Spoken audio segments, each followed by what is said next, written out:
Hello, everybody. Broadcasting to you live from the Orion spiral arm of the Milky Way galaxy, the solar system, planet Earth, North America, the United States of America, somewhere on the other side of the world from Qatar. That's Qatar. Why aren't you pronouncing it properly? I don't know. Qatar.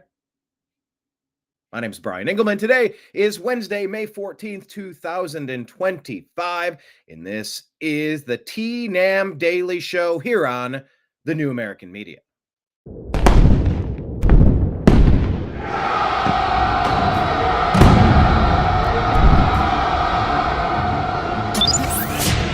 guide to the truth, the New American Media. I really do like having Sean Flynn's voice over the top of that. However, I might want to shift it back a little bit. I kind of just made that the other day. It's good. I think the volume could be adjusted a little bit. I want to be able to hear him better. Sean was, toss it on the list. I've lost a few of my best friends in my lifetime, as I'm sure many people have, right? Sean was the drummer of my band when my band joined. How do I say this? There were two bands in Bowling Green, Ohio. There was XB8. XB8 was a Tool cover band, and they did originals. Dave Sampin was the guitar player, and Sean Flynn was the drummer, engineer, producer. I guess Dave did all that stuff too. And then I was in Twist of Nothing. And so it was my brother and I. I played drums. My brother played guitar. We rotated instruments, actually. Kind of like Dave as well. Dave is a guitar player, drummer, bass player, singer. So he mixes it up too. But we combined our bands and put them together. That's who we moved out to Los Angeles with from Ohio. And yeah, Sean was one of my best friends, and we started the New American Media I came back from Taos, New Mexico, and started the New American Media. I kind of had an epiphany. I'm like, I'm gonna do something. I'm not entirely certain where the journey's gonna take me, but I'm starting something. And so his roommate Ted Distel, another good friend of mine, helped me kind of create a website and get the show going, get it launched. So the Unhappy Hour and the Agree to Disagree show. But yeah, we combined bands, and I'm like, I'm the drummer. You're a great drummer. I'll sing, I guess. I'll sing. And so I took vocal classes, and I did the best I could with what I had. And I have some of that stuff available if you go on YouTube and go to I Like YouTube Just Fine, the I Like YouTube Just Fine account, or just type in Twist of Nothing. You'll hear some stuff. But yeah, sadly, Sean passed away in a motorcycle crash on the Pacific Coast Highway. And my brother from, double pneumonia, COVID, and medical malpractice, and Fauci Biden withholding treatment. So yeah, that's the voice of your guide. Here, let me just play it again. Your guide to the truth, the New American Media.com.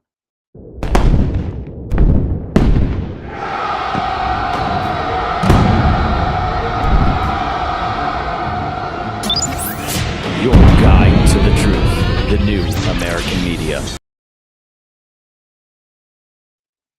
So I'm glad that we have that going.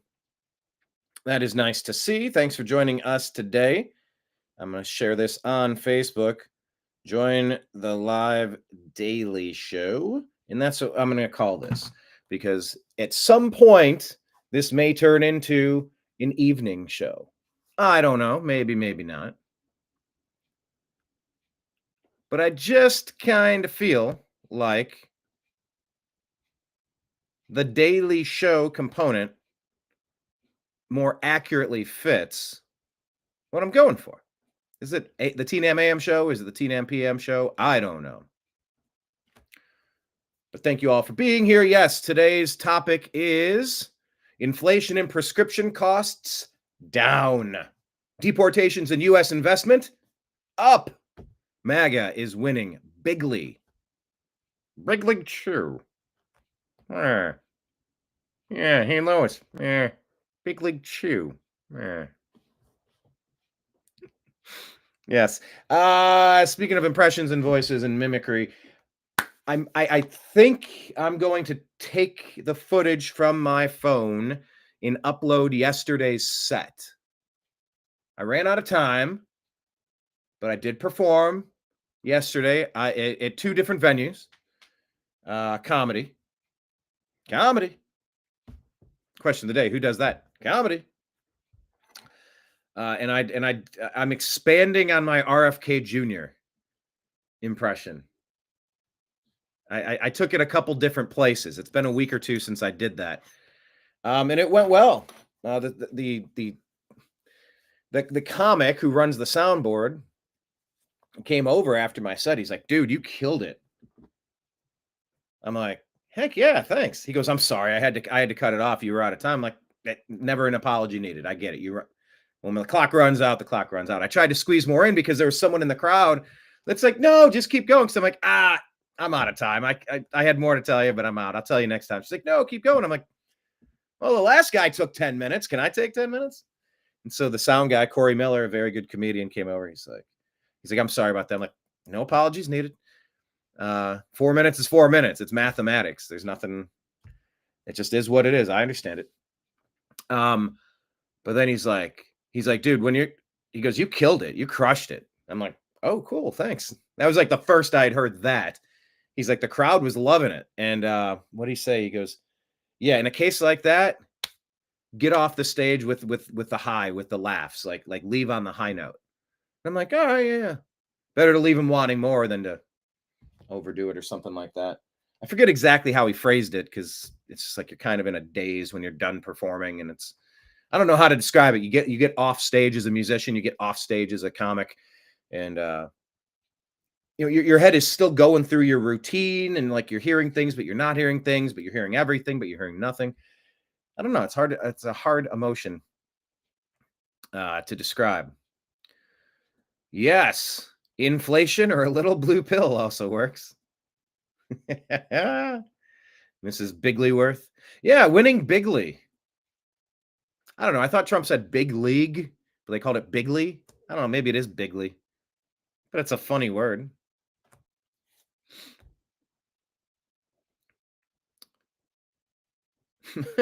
Kenneth, 4 minutes can make a baby. Yeah, but what am I going to do for the rest of the 3 minutes? Sit back, smoke a cigarette? You've done it after 60 seconds.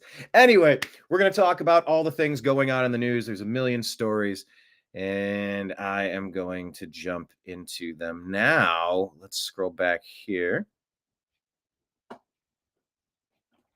Oh, cool. I'll get to give you my Bobby Kennedy in this story here. Yeah, the Bobby is the thing that people like stop me after the shows and like, that was a good impression. Or like, holy crap, how do you sound just I got some cool comments like that. Anyway, this one here. Toria Brook reporting. Just in, U.S. health regulators announced plans to phase out fluoride-containing supplements from kids' dental products, according to PBS. And that's awesome to see because I was ahead of the curve on this. But I'm going to say, but why was fluoride include am I not spelling it? Flouride. Flouride. It's spelled right, but it's showing me it's not. But why was fluoride ever added to any of our consumable products in the first place? Seriously, why was this included in the first place? I've been out on that for a long time. Babylon B says Jake Tapper uncovers startling evidence that Biden's decline was covered up by Jake Tapper in his new book. What a clown. Babylon B, thank you. You know, The Onion, I thought they were undefeated, but I guess that's kind of how it is, right? Look, hold on. I jumped into the news and I'm getting into a sports analogy. And I forgot that I have been covering the sports to start off every program. So I will do that. But the analogy I was going to make is when I watched Michael Jordan play, I'm like, this guy's the greatest basketball player of all time. Nobody will ever reach this. And then I saw LeBron surpass that. I'm like, wow. Okay. Yeah, different players, different eras, different times, but I do consider LeBron James to be the most complete all-around basketball player of all time, aka the GOAT. Durability, longevity, um, rebounding, one of the best passers the game has ever seen. The chase down blocks were epic. The clutch gene coming back and from a 3-1 deficit in 2016, getting the most iconic NBA championship of all time against the best regular season team, Golden State Warriors, 73-win team. But I used to think that The Onion was the best political satire thing I'd ever seen, and it was for its time. He was a great man of his time. It's a qualifier because nobody's great. We're all doing the best we can. Well, some of us are.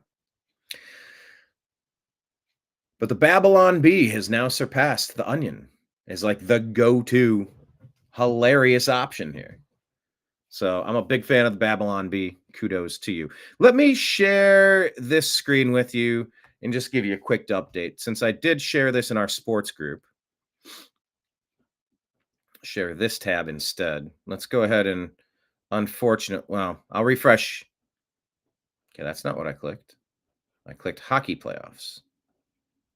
And give you an update here. Make sure we're scrolling the right page and switch the format. There we go. One of these 8 teams is going to win an NHL championship. It's an exciting time of the year. Dallas is up 3-1 over the Jets. Edmonton is up 3-1 over the Golden Knights. Maple Leafs Panthers tied 2-2. And Carolina is up 3-1 on the Capitals. So still waiting for someone to advance to the conference finals. Unfortunately, we do have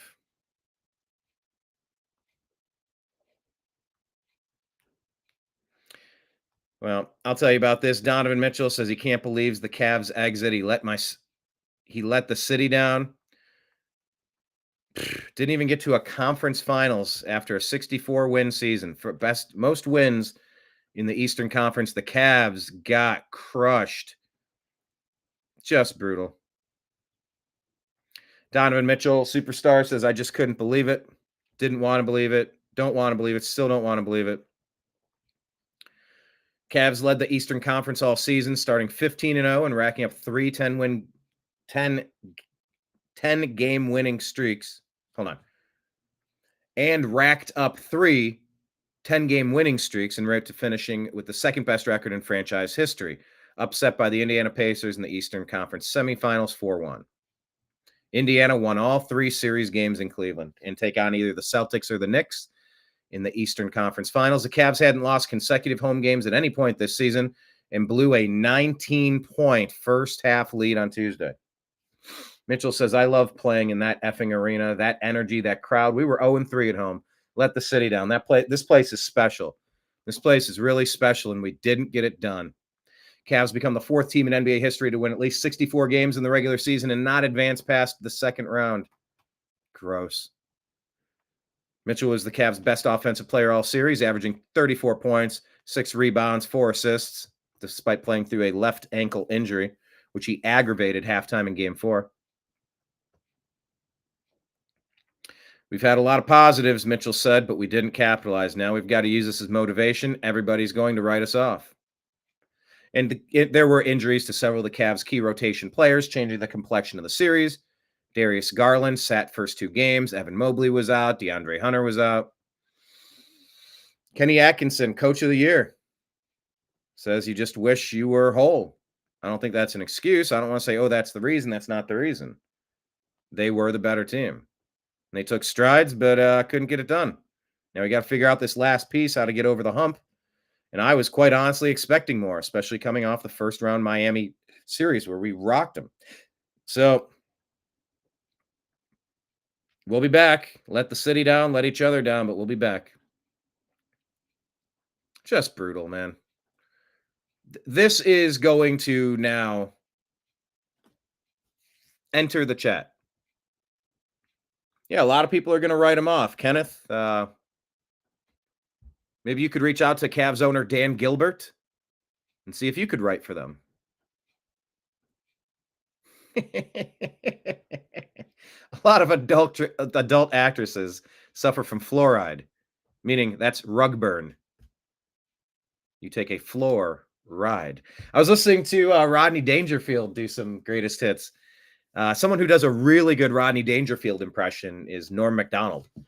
And yeah, there's like a compilation going back to back. Get no respect, no regard, neither. Got to work on my Rodney. Norm does a great one, and they were going back to back on that. Some of the fluoride, rug burn. Hey, you know my wife, she's no prize either. Yeah, Rodney's kind of funny. Sounds like a Rodney joke there.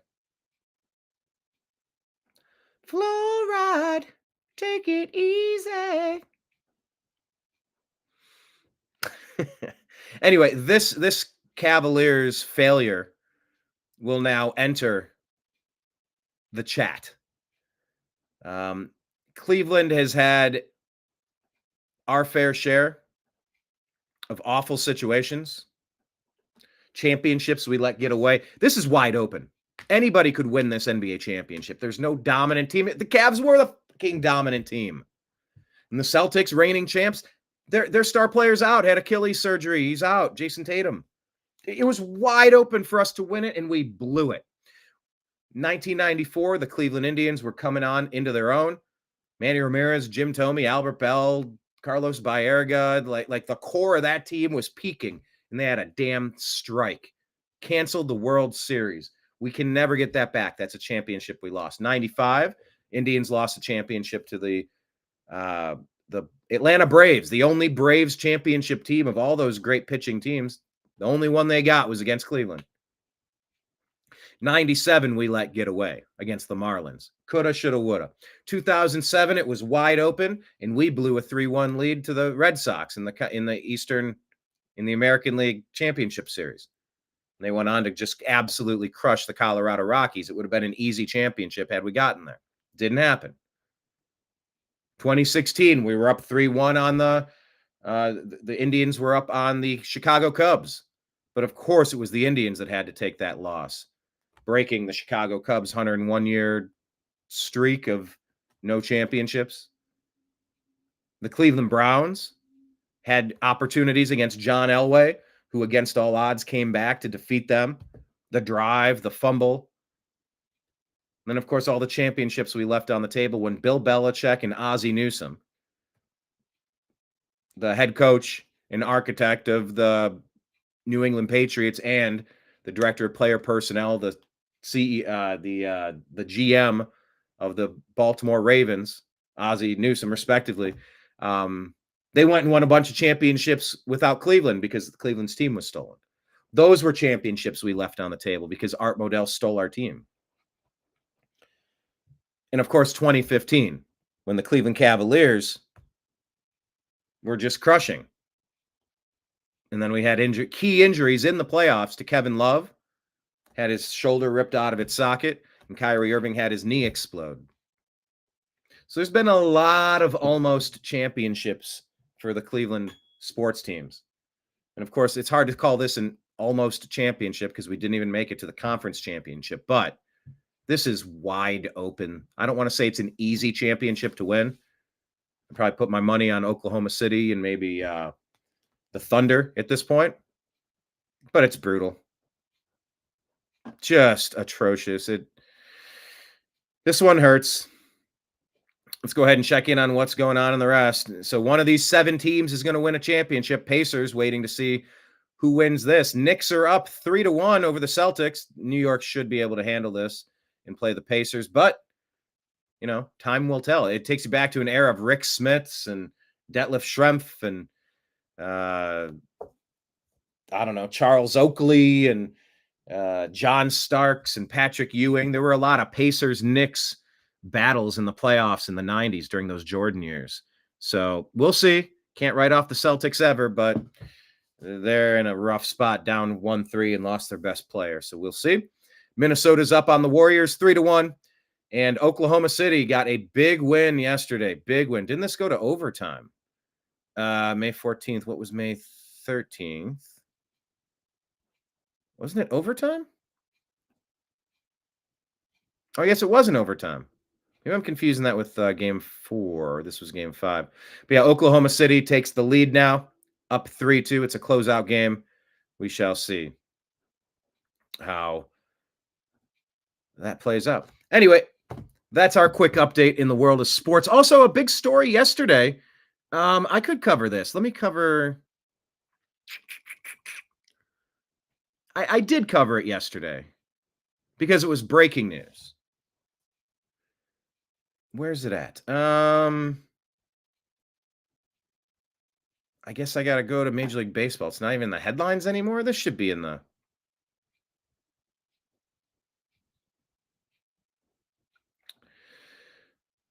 Pete Rose is now eligible for the Hall of Fame. Here we go. Where's the share this tab instead button? There we go. Is that working? Pete Rose and Shoeless Joe Jackson are among the players who have been reinstated by Major League Baseball. Can you believe it? Let's take a listen here. 7 months after his death, Pete Rose is off baseball's ineligible list. Now he's eligible for the Hall of Fame. Commissioner Rob Manfred lifted the permanent ban on the all-time hit king, imposed in 1989, when Major League Baseball found that the Cincinnati Reds legend had bet on his sport and his own games. One of the game's greatest players has engaged in a variety of acts which have stained the game, and he must now live with the consequences of those acts. In 1991, the Hall of Fame enacted a rule to keep out Rose and anyone banned from baseball. You know, and I think there needs to be an asterisk wing. Call it the Hall of Shame. You got to let Pete Rose in. He's the all-time hits leader. Stop. You want to punish him for stuff he did off the field? Come on, man. He did it on the field, and that's what counted. That is what mattered. Now, the other things, they matter. You can put an asterisk and put another plaque explaining the story. But let him in for his accomplishments. Omar Vizquel, put him in the damn Hall of Fame. He was the best defensive player Major League Baseball has ever seen. He was mean to somebody in his clubhouse when he was an assistant coach with the White Sox. It literally makes no sense. He almost has 3,000 hits. The best defensive player in Major League Baseball history, and Omar Vizquel still can't get in the Hall of Fame. All the 90s era steroid guys, Mark McGwire, Barry Bonds. Come on. You guys did it on the field in an era where the pitchers were on steroids too. Put Clemens in. Put him in a separate wing and call it the Hall of Shame. Nickname it the Hall of Shame. Put it the asterisk division. Let him in. Let the people in for their accomplishments on the field. You want to invite them to your personal cookout. You want to trust them to babysit your kids. You want them to manage your finances. There's a whole other litany of things. Do you trust these people? Do you like these people? I get it, but it also doesn't matter. Come on. Let him in the hall. And they just not letting him in while he was alive. It's just such a, I don't know. It was just such an extra middle finger. I don't know that it was necessary, but that's where we are. Over and over, Rose denied having gambled on the game, including his games, while manager of the Reds. Then, in 2004... Did you bet on baseball? Yes, I did, and that was my mistake, not coming clean a lot earlier. All right, so he admitted it. Charlie Hustle. This guy knocked out Ray Fosse in the All-Star game, the Cleveland Indians All-Star, ruined his career. You know, Charlie Hustle, he played everything fast. I was at a Schlotsky's at a food court, I don't know, Caesar's Palace or something. There's a 15-year-old kid, and Pete Rose is in there eating. I didn't go bother him, but yeah, that was Pete Rose hanging out in there. Actually, the man nicknamed Charlie Hustle never came clean. Oh. The 17-time All-Star maintained he never bet on baseball while still a player. But in 2015, ESPN unearthed evidence of Rose's bets, including on the Reds as their player manager. Months later, Manfred rejected Rose's reinstatement request, Did he ever bet against his team? citing an unacceptable risk of a future violation and to the integrity of the sport. I think that's probably the most important part. Did you ever bet against your team? The Black Sox scandal with Shoeless Joe and the movie 8 Men Out. You know, did the mob get a hold of players and make them tank? I still think there was something weird about LeBron James' last series in Cleveland before he left for Miami. Something was weird. Something was weird about that. And yeah, in the history of competitive sports, there's a lot of money that gets thrown down. There's a lot of money to be made. So where there's an incentive opportunity, you'll find opportunists. That's for damn sure. But did Pete Rose ever bet against his team? I think that matters. It doesn't matter. You can never bet against. Okay, fine. Did he bet against his team? That's an important. If you did, you enter a different territory. If you're going to be tanking your team, but what if you're extra confident in the matchups that day, the health of your players, the injuries to the other players, maybe you have some inside information. You're trying to win a couple extra bucks while betting on yourself, on your own team. Okay, come on. Remember, Michael Jordan's in the Hall of Fame. Why did he leave baseball for 2-3 years? Yeah, totally to pursue baseball. I've had conversations about this, and people say, no, he wasn't banned from the NBA for gambling. What happened to his dad? Was that for an unpaid debt? I don't know. There's a lot of accusations swirling around that and a lot of maybe unanswered questions. But yeah, this Pete Rose story is interesting. And Donald Trump weighed in. A lot of people started weighing in. And not too long after, President Trump was like, come on, get this guy in the Hall of Fame. They've at least lifted, what is it? They've removed these deceased players from the permanently ineligible list. No, you think I was Al Capone? I'm Pete Rose. I am the biggest winner in the history of sports. Am I going to go to Hall of Fame once I die? How am I going to know? Breaking news into SportsCenter. Pete Rose, baseball's all-time hits leader who was banned for betting on the game, has died at the age of 83.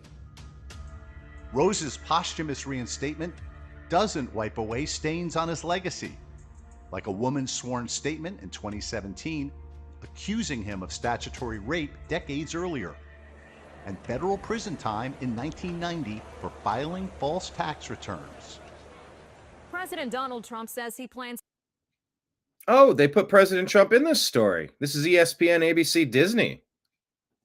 They never give President Trump his roses. When Pete Rose was there in the food court, did he smell good? Yeah, like roses.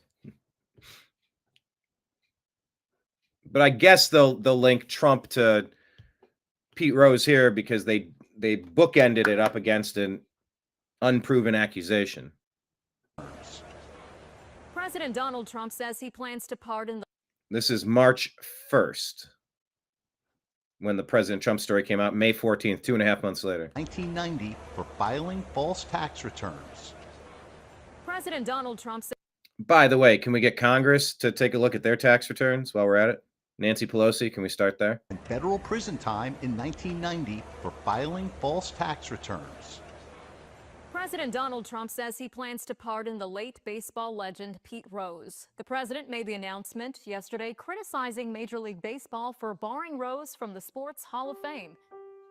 In the last month, President Trump met with Manfred, but Rose's Hall of Fame fate is not up to the commissioner. Rose will presumably be on the Hall's Classic Era Committee ballot. Voters are told to consider integrity, sportsmanship, and character. Their next scheduled vote, December 2027.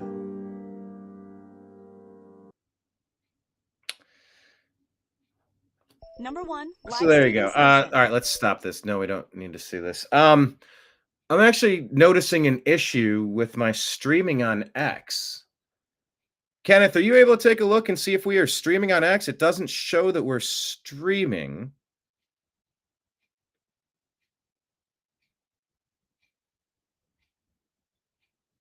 What is going on here?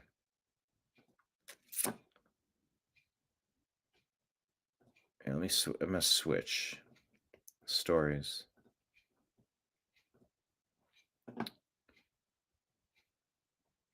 Okay.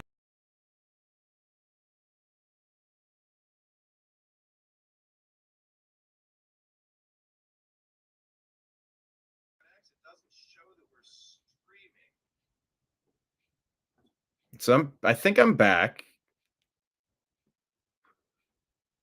I'm gonna save it without X streaming to add the channel.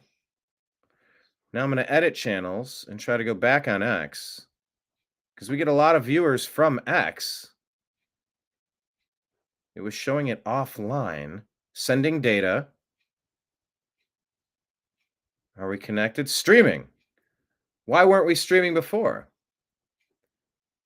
All right, Kick is doing the same thing. It says sending data. So let me take Kick off. Let me take DLive off. All right. Yeah, this is the inside baseball. I'd love a producer to handle for me. Not my favorite part of this. All right, Kick. And where's DLive? DLive is just gone? What the hell's going on? Oh, there it is.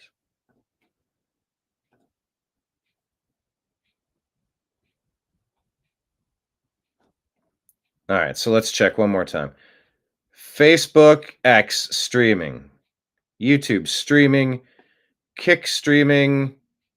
I'm sorry, Twitch is streaming. Kick is thinking about sending data.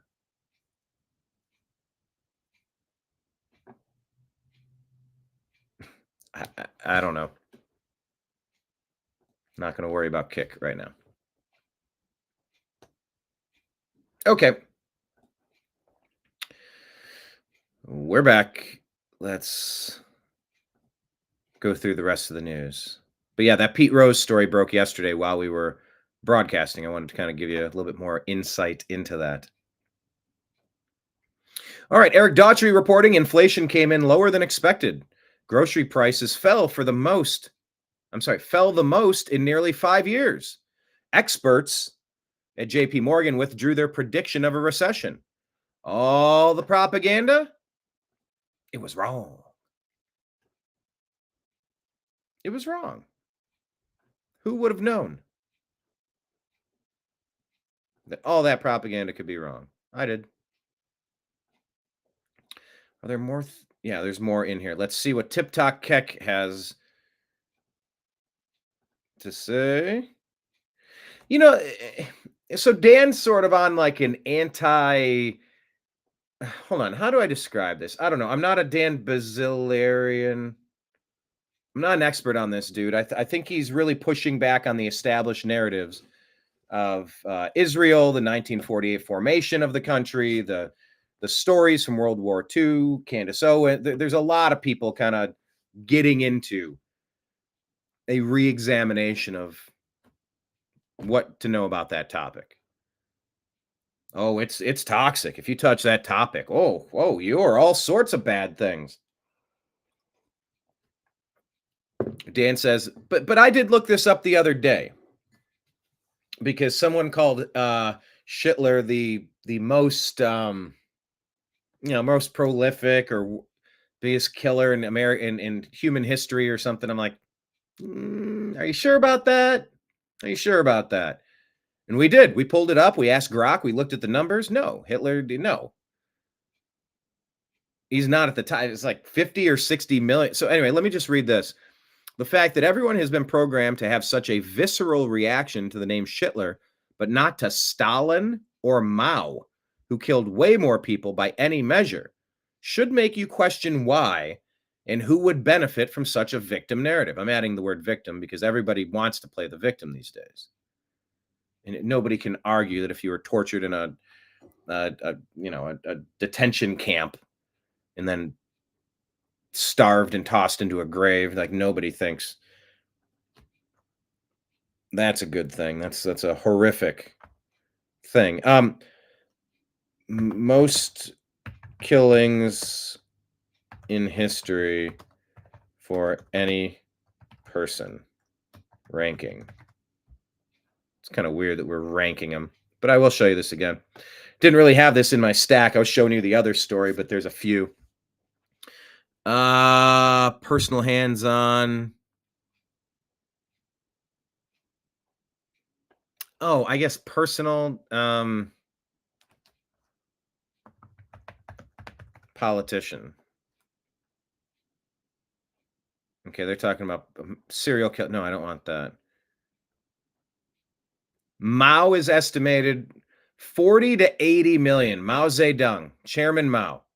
And Chairman Mao wasn't even listed there. Well, yeah, 40 to 80 million. This guy's the worst. Oh. Okay, I guess instead of like the 6 million Jews, they're going to count all of the people from...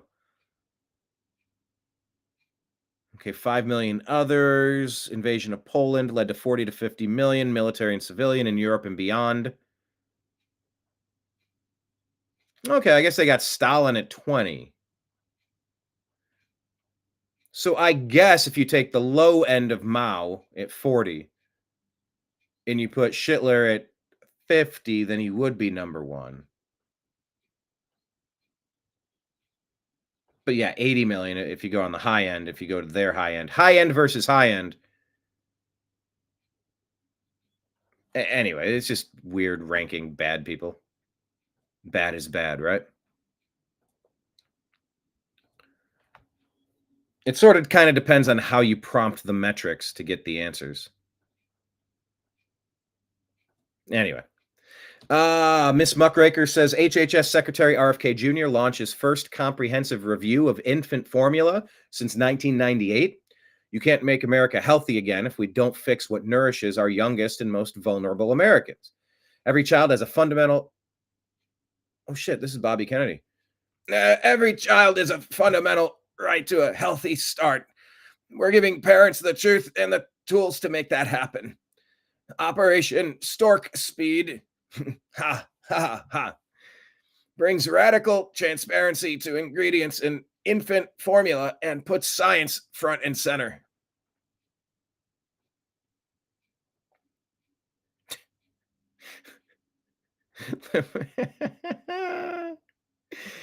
Uh, 17% of the UK population was not born in the UK. In Ireland, it's 22% of the population who was not born in Ireland. It's absurd to pretend that these numbers are sustainable or that they won't have an impact on the fabric of the respective countries. To everyone crying dog whistle or Enoch Powell, do you have a cutoff? So in the last 4 months, KC2 Fargo says, in the last 4 months, we learned that basically every other country on earth has tariffs on the United States. And that's cool because free trade? I'm not sharing you the right screen. Sorry. There we are. If I ask your cat, he'd say meow. Meow.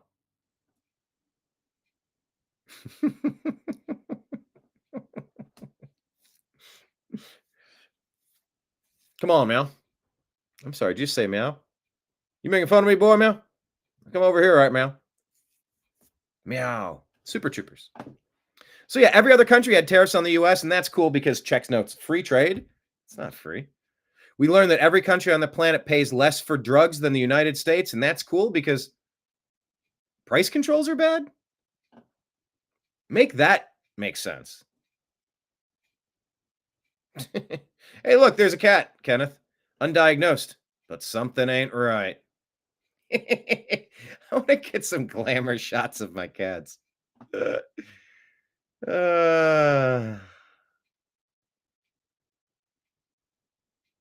That's pretty funny. Okay.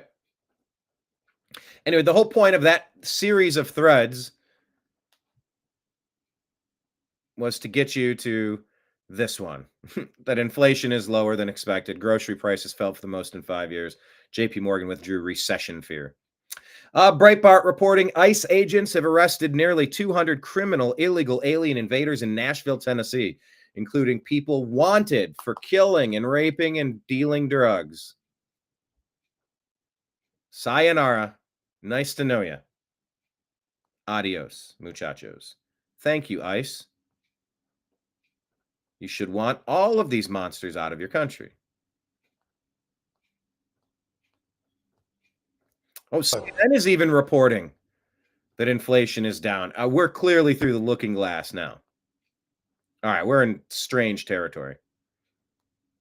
This is Wolf Blitzer. U.S. inflation slowing, I should say, to its lowest rate in more than 4 years. That, according to April's Consumer Price Index report.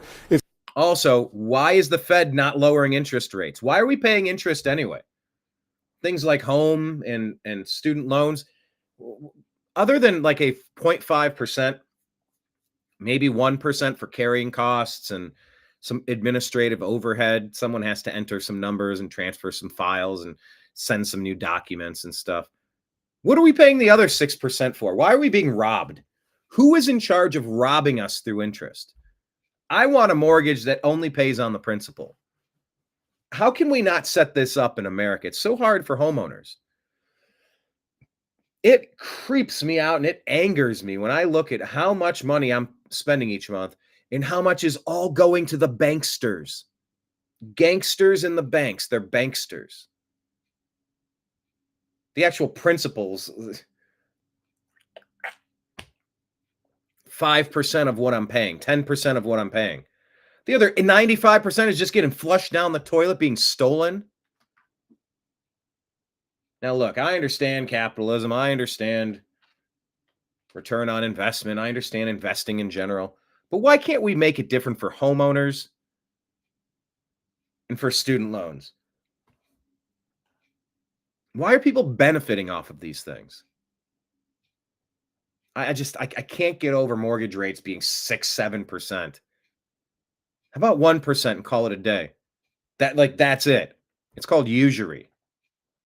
It's an unexpected and very welcome development. I'm sorry, unexpected and very welcome development? No, we definitely expected this because we were blaming Biden and his shit policies and the deep state Democrats for intentionally destroying our country. We've been calling this out for decades. The Obama doctrine. Joe Biden was being puppeted by the same people that puppeted Obama. The same Soros money people, the U.S. aid. They've been running our country into the ground and looting us, stealing everything not nailed down. By the way, where is the audit of Fort Knox? Any update there? Development that's defying economists' expectations amid President Trump's ongoing trade war. Let's go live right now to CNN business and politics correspondent Vanessa Yurkevich, who's watching all of this in New York. Vanessa, walk us through this morning's report. Where do things stand? Encouraging signs, Wolf. Inflation continuing to move in the right direction, cooling on an annual basis to 2.3%. U.S. inflation slowing, I should say, to its lowest rate in more than 4 years. That, according to... Anyway, so that's good. CNN's even reporting it. But we said this was not unexpected.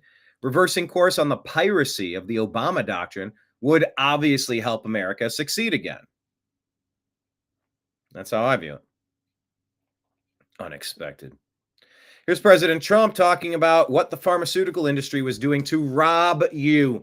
You have been robbed. You've been getting robbed by banksters and by pharma and by Democrats. You don't hate any of them enough. Yeah, but hate is bad. We should preach love. No, I'm not preaching love to evil. Nope, not doing it. My life should be easier, not harder. They are making my life harder by stealing from me. Let's stop that. I'm not going to be nice to that. Hell no. The pharmaceutical industry is very powerful and probably the most powerful, considered the most powerful lobby. And the Democrats were making it impossible to lower drug prices. They knew what they were doing. And I instituted a most favored nations provision or concept where we're going to pay whatever the lowest country pays in the world. So if it's the UK, which pays very low, in any country, it could be any country, whatever the lowest price is. And look, well, that's just going to raise prices on everybody else. You're damned right it's going to.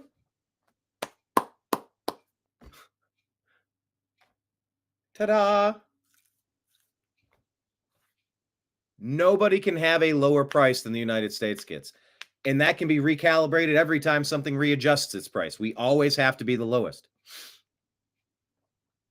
That's the best negotiated deal in the history of deals. The best negotiated policy in the history of policies, because it's going to bear fruit for a long time. It's like planting a blackberry bush or a apple tree. It's going to bear fruit forever. I mean, as long as it's around. So, like, that's exactly what you want. These other nations ripping America off is done. We finally have a CEO representing America. And we are so fortunate to have this. It was said recently that this is the first American president we've had in our lifetimes. He's definitely the first CEO that's representing America and prioritizing us over the people that are bribing them, bankrolling them, contributing to them. Why wouldn't we have the lowest prices? Well, it's because people made money by not negotiating that. Thank you, President Trump. the drug companies have accepted it. Everybody accepts it. But the Democrats never wanted to play ball. They never wanted to do anything. It's the Democrats' fault that people were being ripped off for years and years. I'm going to say this is why we will never vote Democrat ever again button.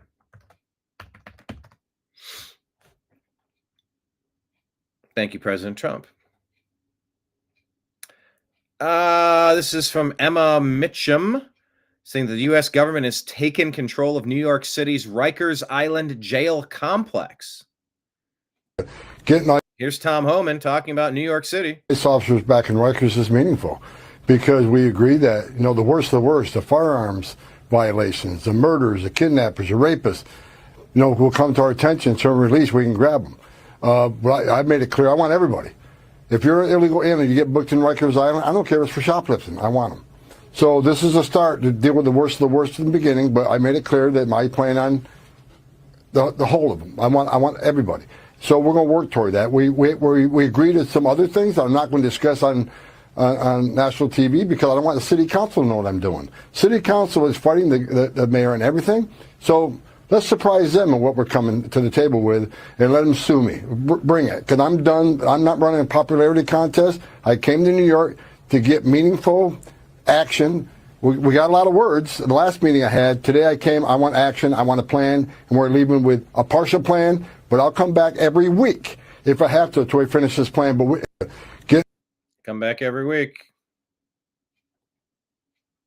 Joey Manorino saying while the entire Democrat machine was trying to convince us that Joe Biden was fit to serve a second term and his brain was working just fine, his handlers were privately discussing him carrying out his entire second term in a wheelchair. They lied to our faces repeatedly. They still lie to our faces to this moment. Why in the world would anyone trust them ever again? And we said, we don't trust Democrats. It's time to shatter that party into 1,000 pieces. Lauren Lee says Democrats spent years demanding an end to healthcare middlemen. Trump and RFK Jr. just delivered. But instead of celebration, it's awkward silence. If the blue team doesn't score, they don't clap. This is why nothing ever changes. This is a report on Real America's Voice about what's been going on with these American refugees from South Africa. Hey, thank you. By the way, that clip you played of that the politician there in Africa, he goes on to say, kill the whites, and they chant in this massive stadium, and they're doing this all over South Africa, kill the whites, kill the whites. And it's not just a chant. They've killed thousands of them. kill the Boer. They're tortured and abused. And this is something that's being celebrated by the black politicians in South Africa. It is absolute genocide. It is absolutely the most atrocious shit you will see.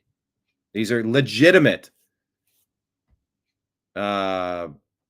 persecuted refugees. The word refugee has been so exploited by Soros and Obama, the deep state Democrats. You just go, psst, hey, just say you're fleeing persecution. Huh? Just say that and they'll let you in. It's like when politicians figured out, hey, you can make a bunch of money if you call everyone racist. Oh, okay. I'm going to do it. So when everything's racist, nothing is. When everybody's a refugee, nobody is. It's like, stop. Yeah, they are actively hunting down the whites, the white farmers in South Africa, and butchering them. These are people that are trying to flee. Some say Atlas shrugging. All right, you want to do everything? Good luck to you. Let's see how that goes when all the food supply dries up. I saw, was it Merloni, the leader of Italy, yesterday saying the answer to fixing Africa isn't to import Africans into every nation across the earth. It's to remove the financing systems that are looting Africa of their profits. European forces are in there with their currency and taking 50% of the profits from the child slave labor gold mines and such, the cobalt mines. And there's a lot of problems, but I don't think the answer is sending all your military aged men out of your country. You need to fix what is there.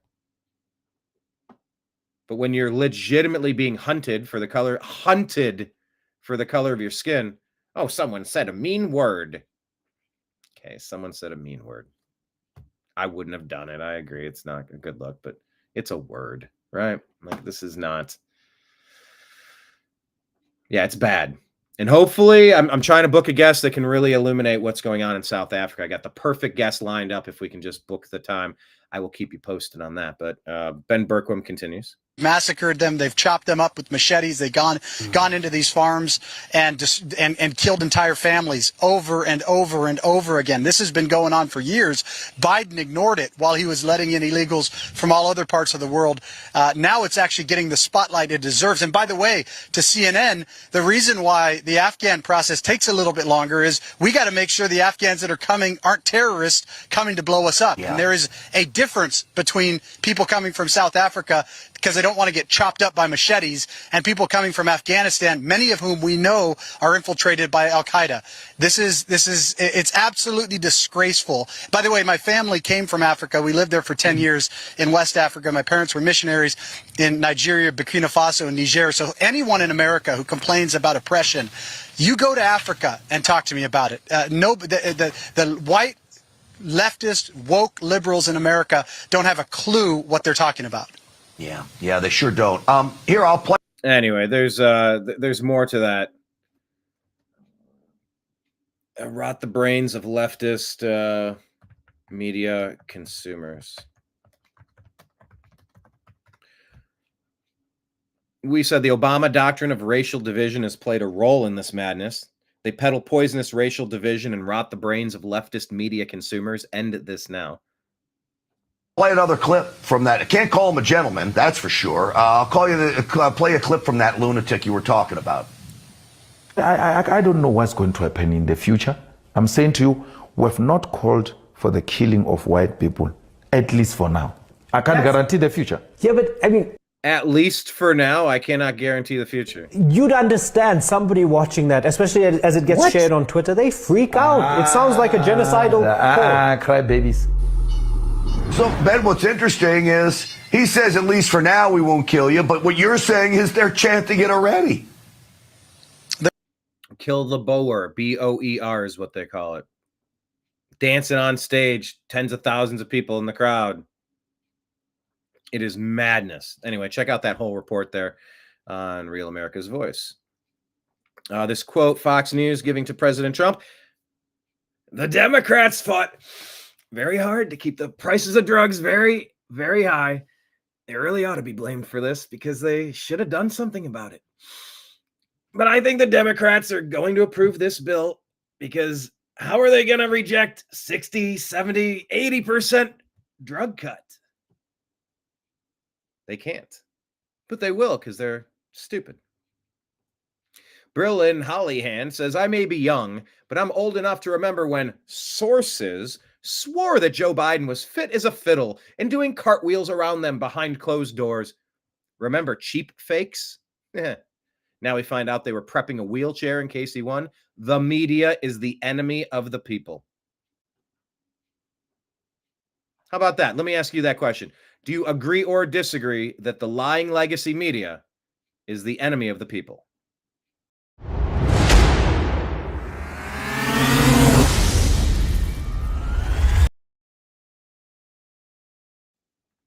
I agree that the lying legacy media is the enemy of the people. The citizen journalists, the new American media, we are the voice of the people.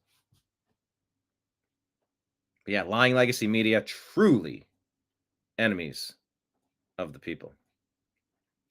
The Blaze reporting several House Republicans send a letter to Speaker Mike Johnson telling him to get to work codifying Trump's agenda.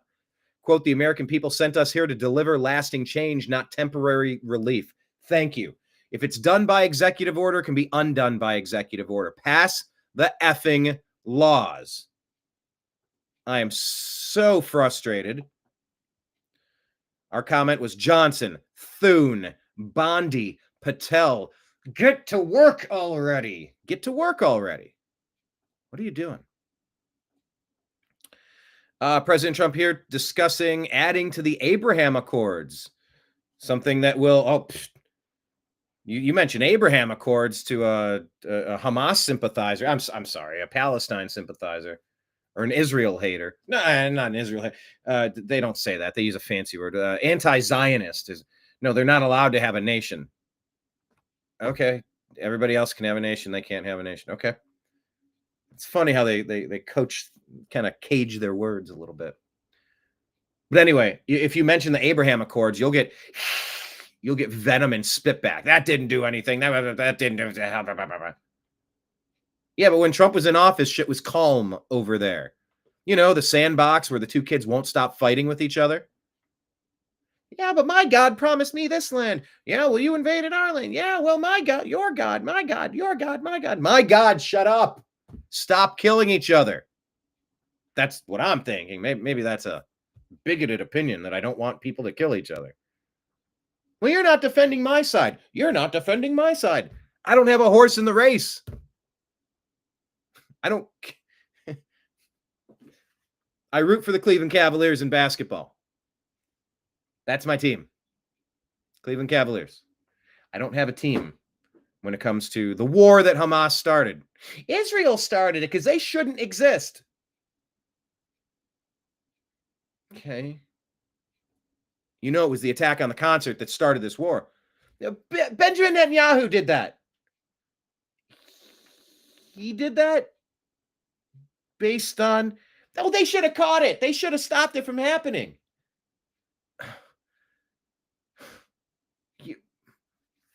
That's a far cry from Benjamin Netanyahu who did that to his own people.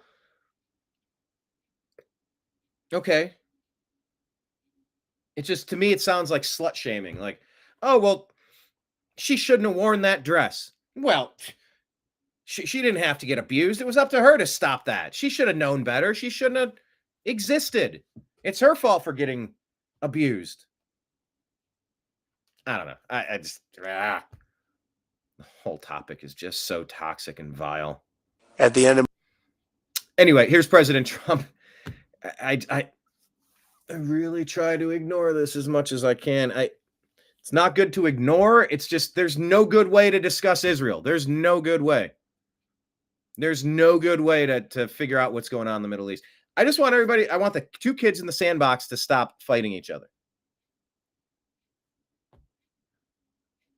Here's President Trump talking about, what did I just do? Put that back. President Trump talking about adding to the Abraham Accords. my first term, all of the momentum in this region was toward peace. I especially want to thank and congratulate the United Arab Emirates and Bahrain for their vision and courage in signing the historic Abraham Accords. I believe we would have had it filled out had the election been called fairly, which it wasn't. It was a rigged election. It was. Many people agree with that. Oh yeah, there you go. Under duress. Let me put this up there. For countervailing views on health and elections, go to cdc.gov, who.int, ncisa.gov/rumor control, because they'll tell you that 2020 was the only free and fair election in the history of all elections, and they will shoot down any sort of theories that the 2020 election was anything but totally legitimately fair. Wink, wink. Go get your countervailing views. Also, to everybody out there, quick note that I didn't touch on at the beginning of the show. Make sure you're following the New American Media on Instagram, Facebook, Truth Social, Rumble, Odyssey, Twitch, Kick, DLive, and YouTube at the New American Media. We're on Telegram and Signal at TNAM and TNAM Chat. We're on X at American_media_. And please subscribe to our podcast at the Agree to Disagree Show on Spotify and Apple. Kenneth, I'm curious. Can you confirm if I'm streaming on X? It does show that we're live. Okay, hold on. Yeah, all right. Inflation and prescription costs down. Deportations and U.S. investment up. MAGA is winning bigly. Okay, good. I am streaming. I don't need you to check that, but thanks, because I'm sure you would have checked. Also, to anybody else out there who wants to support the New American Media, we are 100% crowdfunded. No sponsors as of yet. And for 14 years, we have been that way. We were trying to build our empire on the ad revenue, Google AdSense on YouTube, and we were getting to a very respectable number until they throttled our account, shadow banned our stuff, hit it, demonetized our stuff, and started slapping us with restrictions and not allowing us to advertise. So we are on Patreon at the New American Media. We're on Venmo and Cash App at Brian Engelman, and PayPal at Fuzz Installment if anybody wants to throw a tip into our jar. Oh yeah, Kenneth, you don't do X. That's right. Wait, Ecstasy or X the app? No, I think you did say that. You're not on X. I encourage you to at least get an account. You don't need to be super active, but like, I would recommend it. I think it's a really good idea. It's one of the best daily newspapers to find out what's happening. That's where I source all of my stuff from. But anyway, I digress. Yeah, the Empire struck back indeed. They did not want me to earn a living doing this. Whew, it's been a labor of love, and it's been... President Trump continues. But in the future, we'll continue that progress by adding more countries to the Abraham Accords. We have the 4, and I think they're going to be filling up very rapidly. Biden didn't do anything because he never did anything about anything.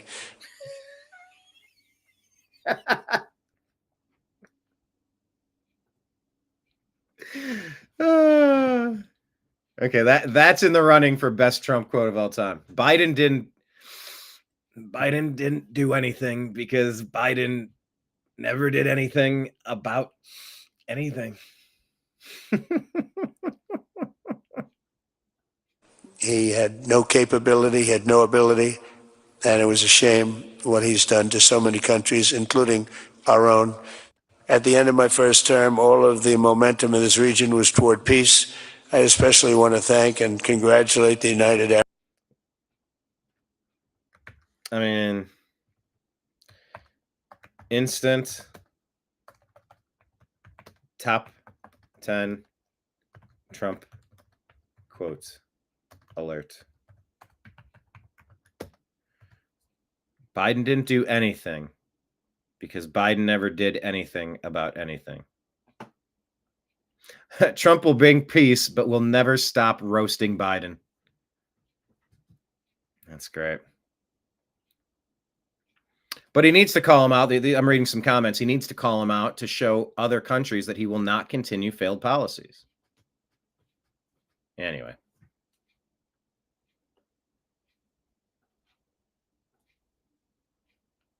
The question is, developing. American Values Political Action Committee is saying, is Health and Human Services about to end COVID shots for children? What do we have? Is there a thread here? Whether the COVID shot will This is the Charlie Kirk Show. remain on the child vaccination schedule. And I know that this is hotly debated. We believe on this program it should not be on the child vaccination schedule. That is my opinion. Are you guys thinking about this? Your thoughts, Commissioner? Look, I'd love to see the evidence to show that giving Dr. Marty McCary, young, healthy children another COVID shot, a sixth COVID booster would help them. But that evidence does not exist. And so we're not just going to rubber stamp things at the FDA. And I don't think you're going to see a push at the CDC to be pushing COVID shots in young, healthy children. That is something that's being discussed right now. I think you're going to see some announcement on that in the coming weeks. But I know they are trying to review all of the scientific data. And guess what? There's no data. There's no good randomized controlled data that the current version, the latest formulation of the COVID shot is necessary. Whether the COVID shot will remain on the child vaccination schedule. Okay. And I know that this is hotly debated. All right, that was the repeat of that. Yeah, Florida Health Department, Frank Bergman is reporting, confirming, well, you can't talk about health stuff here. It's more injured, demands recall shots are intensifying. Today would be a great day to take the COVID vaccine off the childhood vaccine schedule, says Representative Marjorie Taylor Greene. There's that.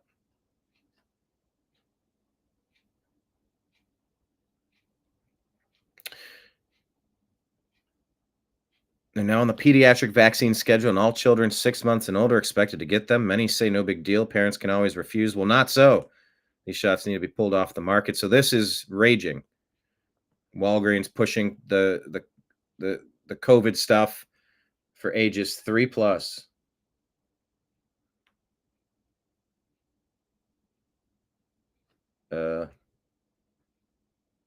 Okay. VAERS data. Yeah, I can't even cover health stuff on this show. The world is that stupid. Anyway, keep your eyes peeled on that.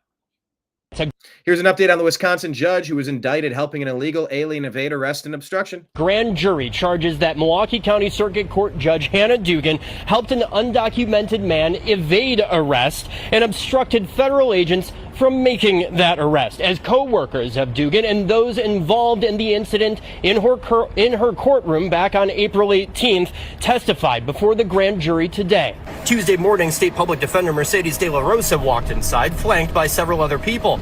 De La Rosa represented the man at the center of the case, 29-year-old Eduardo Flores Ruiz. He was in Dugan's county courtroom last month on a misdemeanor battery case. Federal prosecutors say Dugan learned federal agents were outside her courtroom to arrest Flores Ruiz, a Mexican national previously removed from the U.S. Filings say Dugan left the bench and told previously removed, and he comes back in. You should have known better. The agents to go to the chief judge's office down the hall. Prosecutors say she returned to the bench and escorted Flores Ruiz through a jury door and told his attorney, De La Rosa, she and her client should leave through the back door of the courtroom. Filings say the two re-entered the public hallway and were spotted by two DEA agents, one of which rode on an elevator with them down to the first floor of the courthouse. Flores Ruiz was later arrested after a short chase. Now, the Wisconsin Supreme Court has since suspended Dugan indefinitely since she was arrested and charged by federal prosecutors late last month.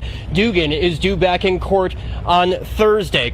A grand jury charges that Milwaukee County Circuit Court judge. She earned it. She earned it. Button. Oh, she earned it.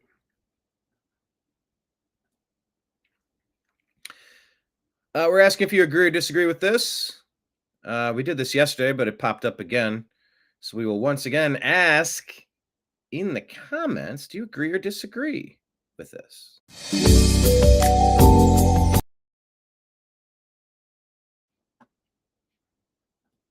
Matt Walsh says the Great Replacement is real. If you had any doubt, this story about the South African refugees should clear it up for you. The left wants unchecked third world migration because they want to make America less white. That's it. It's that simple. That's why they oppose the white refugees, because white refugees defeat the whole purpose of the program. Do you agree or disagree with Matt Walsh on that?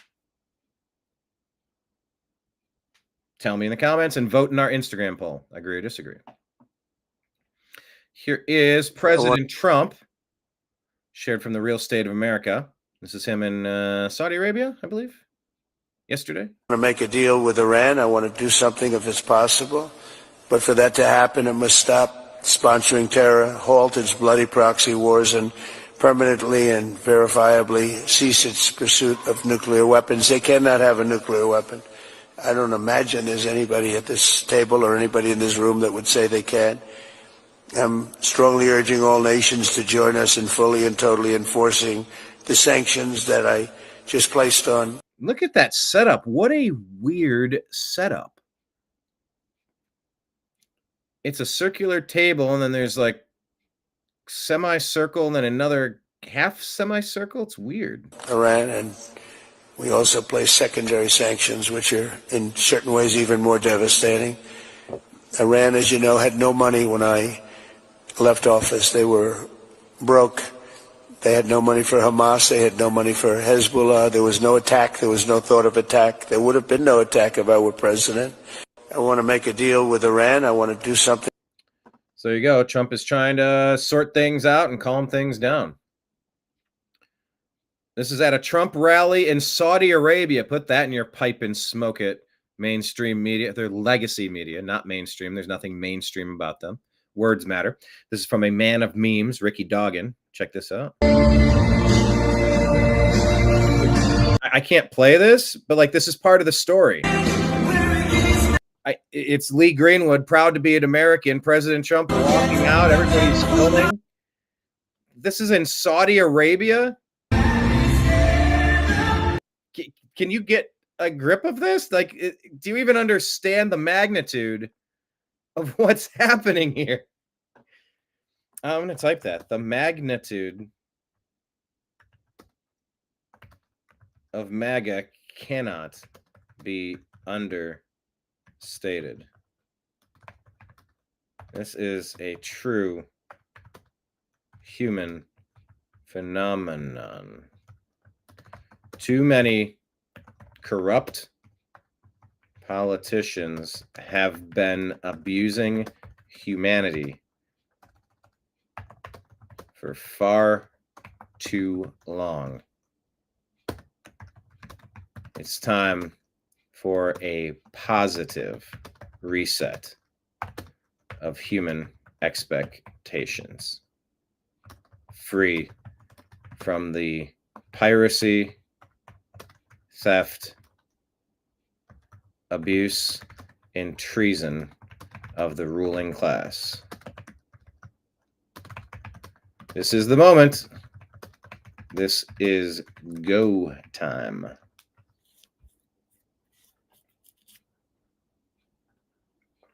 That's wild. Who would have ever seen that coming? Johan Capital. What is this on? Judging Freedom.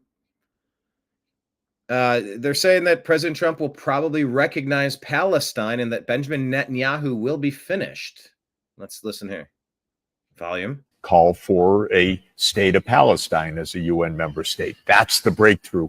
Now, this was just released a few minutes ago, Professor Sachs, from a closed session of the Knesset Foreign Affairs and Defense Committee. You're probably familiar with their committee structure. Prime Minister Netanyahu, quote, this is stated in Hebrew, but we used AI to translate it. I think we will need to wean ourselves off American military aid, close quote. If he said that, what does that tell you, Professor Sachs? Well, that would indicate that he recognizes that the U.S. is going to pursue a different foreign policy, not to support his wars.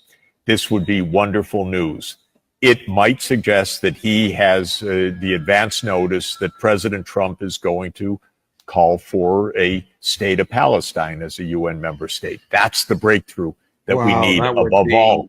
If it happens, and if this quote suggests that, of course, we're reading a lot into it, but if it suggests that, that is phenomenal news. It's interesting, by the way, we should understand how many foreign policy initiatives President Trump is engaged in just this moment that look positive right now. And this is astounding. First is Ukraine. I think he is maneuvering to get that war ended, and he's doing it very successfully.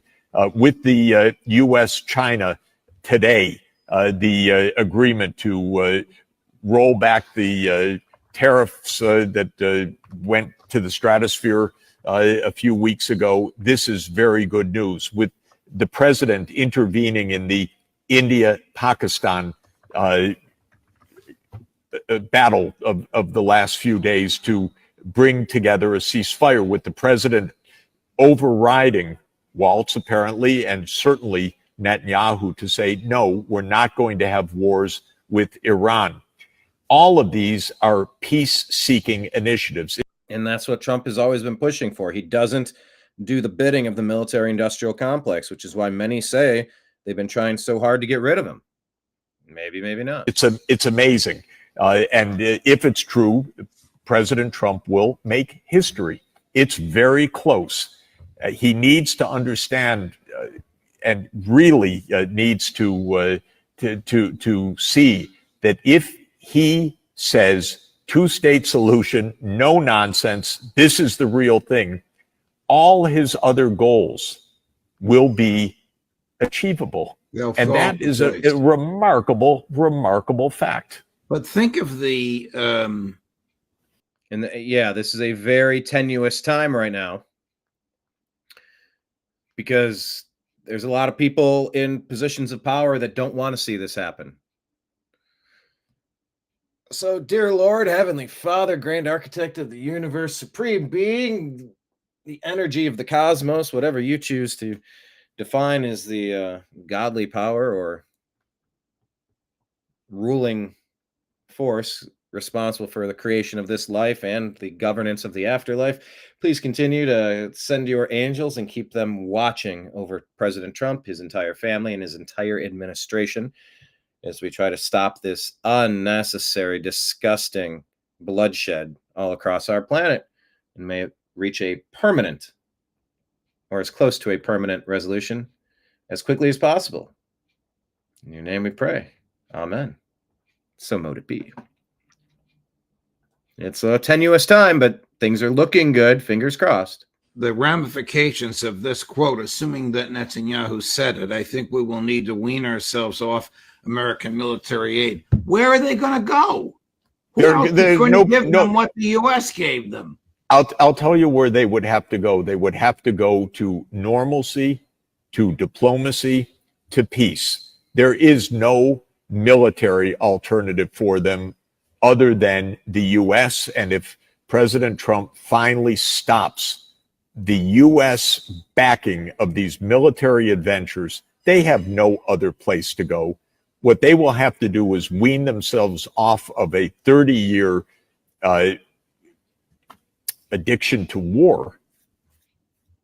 They have to go to real diplomacy with the Arab neighbors, real diplomacy with Palestine. But most importantly, and I think this is the key point, President Trump can bring about peace by recognizing the state of Palestine. Right. Because that will bring the entire Arab world, which has repeatedly said that's the precondition for normalcy. It will bring the 57 countries of the Organization of Islamic Cooperation all to say, yes, this is what we have been saying for decades.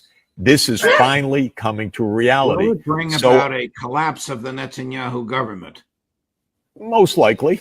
But, you know, in this world, it's so important to understand the world cannot be organized for the survival of a particular incumbent, especially one that has made egregious errors, if you want to be, if you want to be, charitable. I don't know, very charitable about it, or egregious crimes, if you want to take a different approach. The world cannot be organized for the sake of a few individuals. It can't be organized for the sake of Netanyahu. It can't be organized for the sake of Zelensky. Yes, it should be organized for the sake of the Ukrainian people, for the sake of the people of Israel, for the sake of the people of Palestine, but not for a particular government.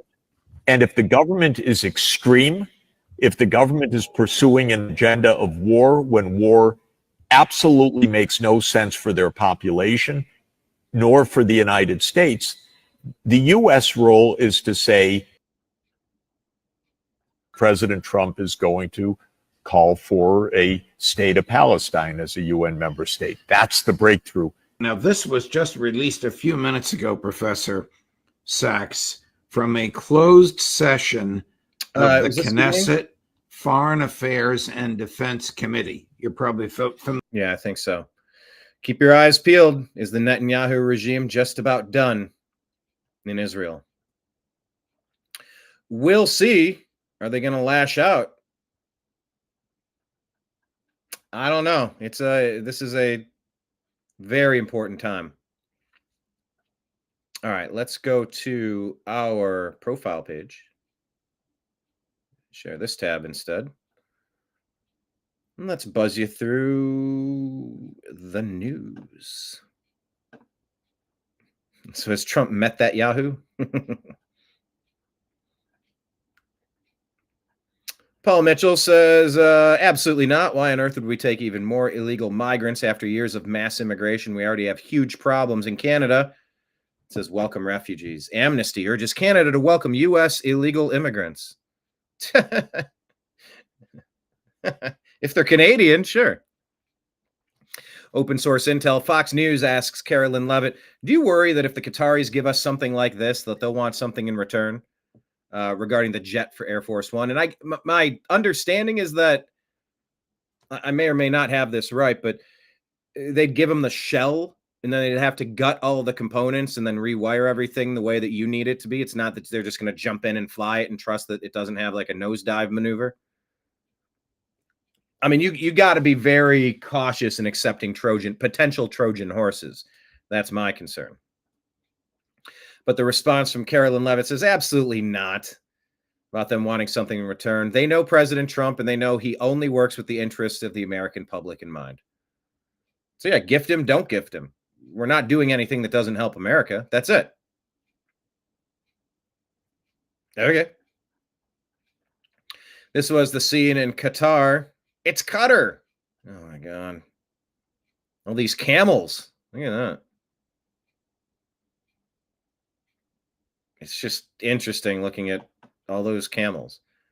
All that lush green grass. That's interesting, isn't it? Here's President Trump, greeted by the Emir of Qatar. It's Qatar. Taking the stroll on the white carpet. It's diplomacy. He's a boss. Take note. It's just. Here's Dan Scavino. This says happening now. President Trump is looking out the window on Air Force One as we enter Qatar airspace with a fighter jet escort, landing shortly at Hamad International Airport in Qatar. Thank you. That's wild to see. But yeah, I mean, you got to have the escorts, right? This here, the Emir of Qatar, to the president. Here's what he has to say. We're extremely honored to have you here. We're very excited, very happy. It's a historic visit. And I don't know if you know that you are the first American president to officially to visit Qatar, right? So we're very honored. We're very honored. He pronounced it Qatar. To visit Qatar, right? So Qatar. Right? So we're very honored to visit Qatar, right? Qatar. First American president to officially visit Qatar. It's here. Can't have music. Here is the Optimus robot, I believe. At real speed. Now you got dancing robots. They've been working on this for a long time. They said, sir, look at all of the people on the camels. I said, is Kamala over here? Kamala Harris, are they serving wine? I don't know. Yeah, the robots are doing ballerina now. Ballet, doing hip hop dancing.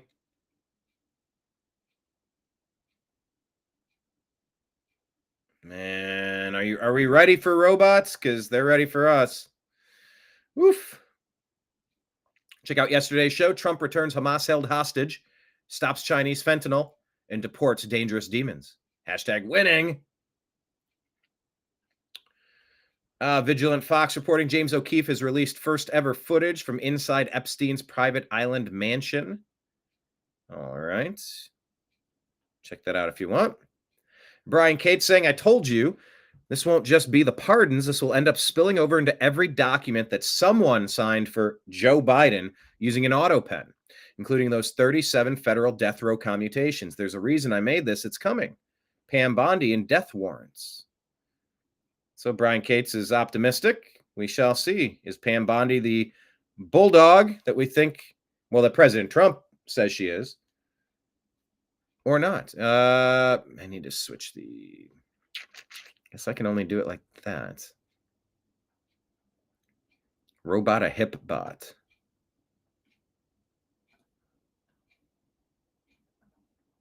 We've never seen pardons of the scope, and it looks at least like something that... This is Ed Martin, who they were trying to put in.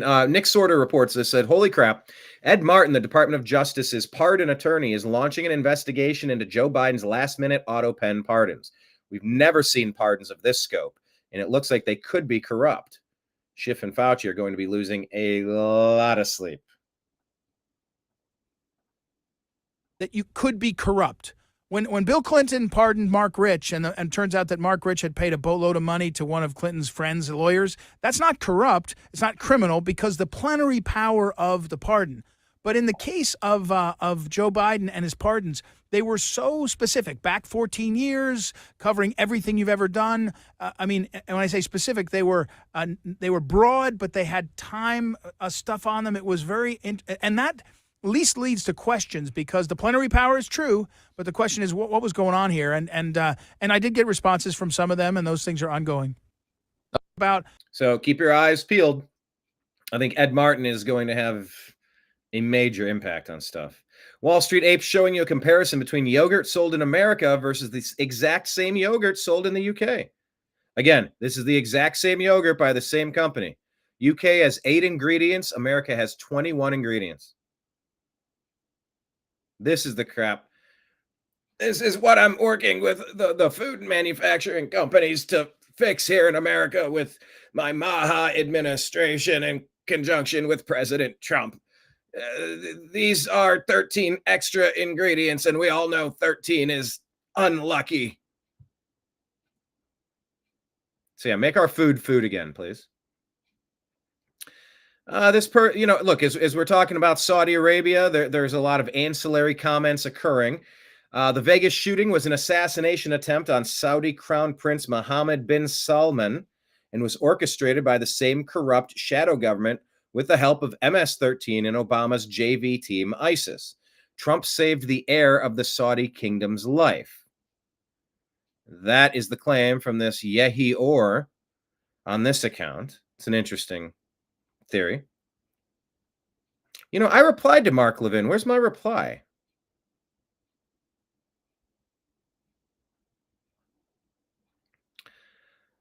Levin is saying Saudi Arabia played a significant role on the 9/11 slaughter of our people. I didn't hear their crown prince even apologize once yesterday for what they did to us. And I know the 9/11 families are reeling from this. And Qatar protected the leader of the 9/11 attack from the FBI before he was able to launch his war on America that killed our people. The debate about whether the plane is a legal gift is beside the point. Qatar is a terrorist regime that has murdered Americans. I cannot let bygones be bygones, and those Americans who suffered the consequences of what these monarchies did cannot either. I can't stop thinking about all the innocent people who went to work that day and were on those planes, and all the firefighters and police officers who died horrible deaths. As for Iran, if they get a nuclear weapon, that's on our generation, and our country will suffer the horrible consequences. These are terrorists. They don't think like us, and they don't love life like us. We must have the guts and wisdom to protect ourselves. See, I replied to that. I don't see my reply. I asked Mark to explain, though. Maybe look a little closer. What happened to the $2 trillion missing dollars on 9/11? I asked Mark, how did Tower 7 come down when nothing struck it? Why is there no video evidence of a plane hitting the Pentagon? Let's connect those and maybe look a little bit closer to who was responsible for what happened 24 years ago. This person underneath asks, Drago, why don't you say anything about the other nation that had the most significant leading role in 9/11? And they're talking about the 5 dancing Israelis. Is this on video? Oh, they're reenacting what it was. Of course, that's the dancing Israelis and 2 confirmed Mossad, the urban moving systems, Muhammad Atta. There's so much to unpack on 9/11. So Mark Levin going in that way I get his point, but can we get a real audit of what happened on 9/11? Can we get a full investigation? I mean, it really makes it sound like Saudi Arabia and Qatar are the biggest players here. I don't know. I think we need to look in the mirror at people in our own administration. We need to look at some of our closest allies, look at the people who stood to benefit. I'm not confident. I'm not comfortable with what happened on 9/11. I don't think we have the real answer. Do you? You're a conspiracy theorist. Go ahead. You can believe all that you want. You can use all that you want about that stuff. Yep, Mark Levin is an Israeli kind of guy. Yeah, when I would do shows with Blake Wally, he'd always, Mark Levin. You can't stand Mark Levin. He's not a big Zionist fan either. But if you say he's anti-Israel, he'll go, I'm anti-Zionist. You're kind of saying the same thing. You want to evict all the people that are currently there. Like, what is that called? But I digress. Let him speak for himself. You can scroll back to when the war popped off. You can hear he and I debating. Far be it from me to put words in his mouth, but it's just an ultra toxic subject for sure. David saying, I think you will be getting on a class action lawsuit against YouTube real soon. Why do you say that? I would love to. They've hijacked my career. I had a plan. I was on my way, and man, was I derailed. And it would only take a few $100 million to make me right. Oh, yeah. I want in on that class action for sure. Did you hear this? End Wokeness put this out and says, Episcopal Church Bishop Sean Rowe. Let's listen to what he has to say. We can't be ourselves in the Episcopal Church and take the step of resettling white Afrikaners from South Africa. Our church has a long commitment to racial justice and reconciliation. Racial justice. That's the calling card of the Obama doctrine. You hear the catchphrases and you know where the Marxism is. And unfortunately, it has absolutely invaded and become pervasive within many churches. Let this guy continue. Has a long commitment to racial justice and reconciliation, and we have historic ties with the Anglican Church of South Africa. Desmond Tutu is a part of, been a partner in this work for us. So we're just not able to take this step. It's not. We're just not able to take this step. What a weird way to talk. Work for us. So we're just not able to take this step. We're just not able to take this step. So we're just not able to take this step. It's not in line with anything that we're about or anything that we're about. It's against what we stand for to help white refugees fleeing South Africa is what End Wokeness summed this up as. Tim Pool says, it's because to these people, white people being murdered is racial justice. They want the Afrikaners to die. Gross. So let's take a listen. Clandestine says, holy shit. Trump just shut the door on the age of globalism and U.S. interventionism, slamming the deep state liberals and neocons, and is promoting a lasting peace in the Middle East. Every anti-Trump narrative just went up in flames. This is from Saudi Arabia Investment Forum. The transformations have been unbelievably remarkable. Before our eyes, a new generation of leaders is transcending the ancient conflicts of tired divisions of the past and forging a future where the Middle East is defined by commerce, not chaos, where it exports technology, not terrorism, and where people of different nations, religions, and creeds are building cities together, not bombing each other out of existence. We don't want that.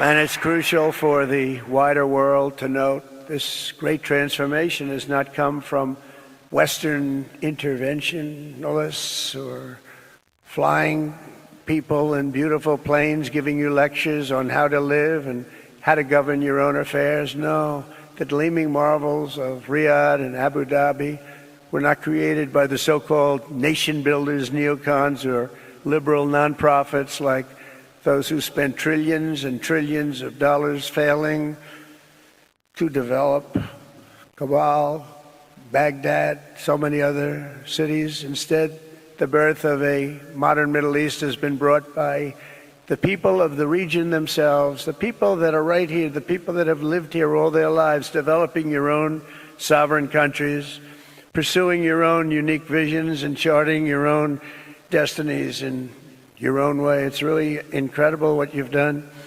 In the end, the so-called nation builders wrecked far more nations than they built, and the interventionists were intervening in complex societies that they did not even understand themselves. They told you how to do it, but they had no idea how to do it themselves. Peace, prosperity, and progress ultimately came not from a radical rejection of your heritage, but rather from embracing your national traditions and embracing that same heritage that you love so dearly. It's a very different type of speech than you got from previous. Oh, there's Elon Musk, I believe. C Reason put this out. Says, so when the Democrats in mainstream hang on, let me see the aspect ratio. I knew it was off. See, this only works if I get rid of comments, but I like comments up there. That's kind of what I'm aiming at. Trying to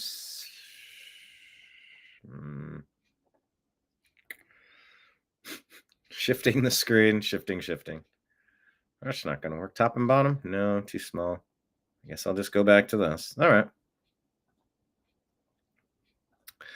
C Reason says, so when the Democrats and mainstream media start bitching and moaning about the jet being given to Trump to be used as Air Force One, remind them of this. Then tell them to do their homework before they start spouting BS that isn't true. This claim is that, oh, okay, hold on, there's context.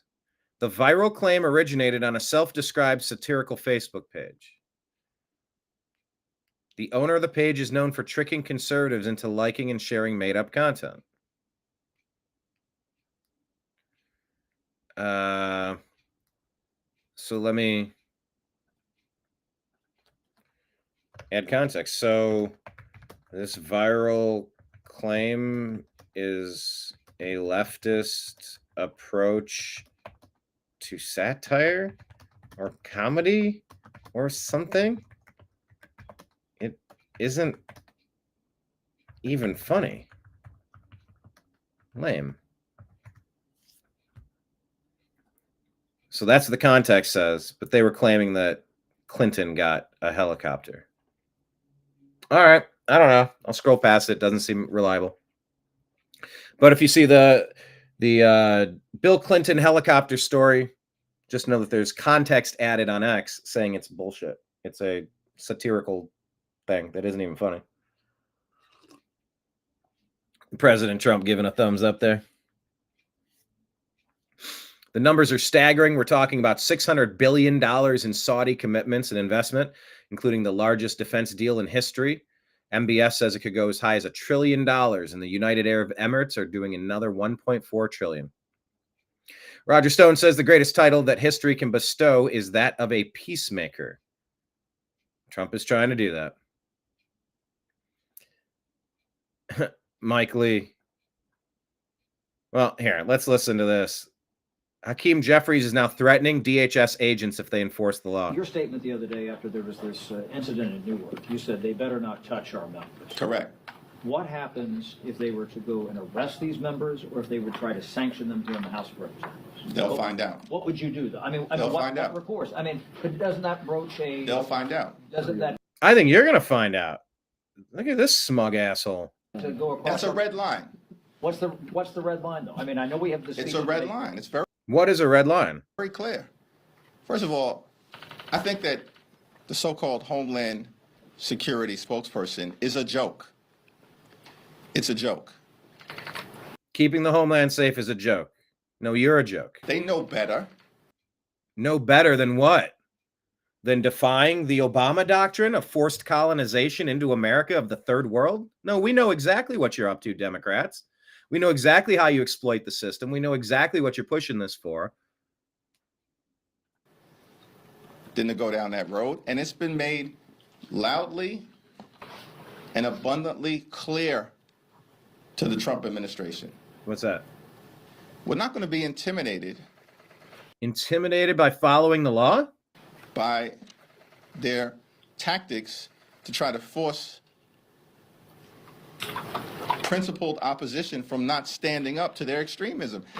Principled opposition from not standing up to their extremism? What the hell are you talking about? This is word salad Kamala Harris stuff. This guy is an untalented clown. Far be it from me to give Democrats any advice, because you're destroying yourselves perfectly. You've proven to be perfectly capable of destroying yourselves on your own. I certainly don't want to breathe any life to resurrect your garbage party, but this guy needs to be replaced. This guy is a no-talent ass clown. What movie is that from? He's a no-talent ass clown. It hasn't happened during the entirety of this failed term. It didn't happen. Failed term? What failed term? Huh? When Donald Trump temporarily was sitting high in the immediate aftermath of the election. Temporarily sitting high in the aftermath of the election? What the? This is word salad. This is the episode of South Park where they have the manatees just going into a ball pit and tossing nouns and adjectives out or whatever. Yeah, he's a real piece, all right. This guy is just... Do you think it's going to happen now when he's the most unpopular... They're calling President Trump the most unpopular president in American history. What universe is this dude living in thinking that President Trump is the most unpopular president in American history? That was Joe Biden. Joe Biden was the third term of Barack Hussein Obama, who we figured out. And Lord willing, Kash Patel, Dan Bongino, Pam Bondi, they're going to indict him. I don't know, maybe, maybe not. The guy has been guilty of treasonous acts for 2 decades now, roughly 2 decades now. You want to know the least popular? Look at Mr. 81 million. Man, this Hakeem Jeffries is no talent. After his first 100 days, give me a break. No one's intimidated by this dude. No one. Calling the president a dude. Intimidation? Mike Lee says, don't you dare enforce the law. And so there are clear lines that they just dare not cross. All right. Well, you're about to find out, pal. Mike Lee. This guy must never become House Speaker. Indeed. Libs of TikTok. Democrat protesters stormed the Rayburn building and staged an insurrection in D.C. today. I'm shaking. This is worse than Pearl Harbor and 9/11.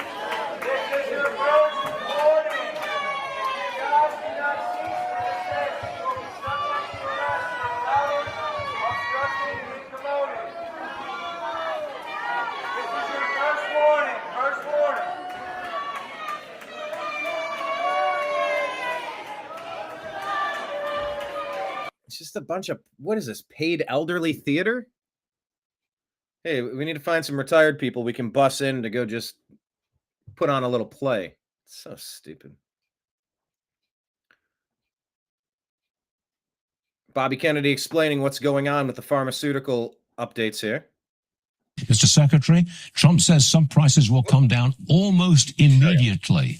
What is the timetable for these price cuts? Well, there's a series of escalating steps, but you know what? That will bring them down to European levels. Right now, America provides 75% of the pharmaceutical revenues in the world. And we only have 4.2% of the world's population. Sure. We're paying in our country, the list price for Ozempic is $1,300 per dose. In London, it's $88. And Democratic and Republican politicians have been talking about for years, we got to end these discrepancies. The price that we're paying for Ozempic has just been astronomical. I have to say, we need to get a grip on fixing this. Nobody has had the courage to do it because of the power of the pharmaceutical lobby on Capitol Hill. Okay. In answer to your question, how soon will this happen? It depends on how enthusiastically the drug companies cooperate. There are a series of escalating steps that we will take if they don't cooperate. But we're we've been meeting with the pharmaceutical companies. They admit that this is something that should have ended a long time ago. And I think they're ready to figure out a way to get there. And they have advantages in this executive order, Stuart. Okay. Because we got rid of the PBMs. We got rid of the middlemen. And that's something that they've wanted themselves.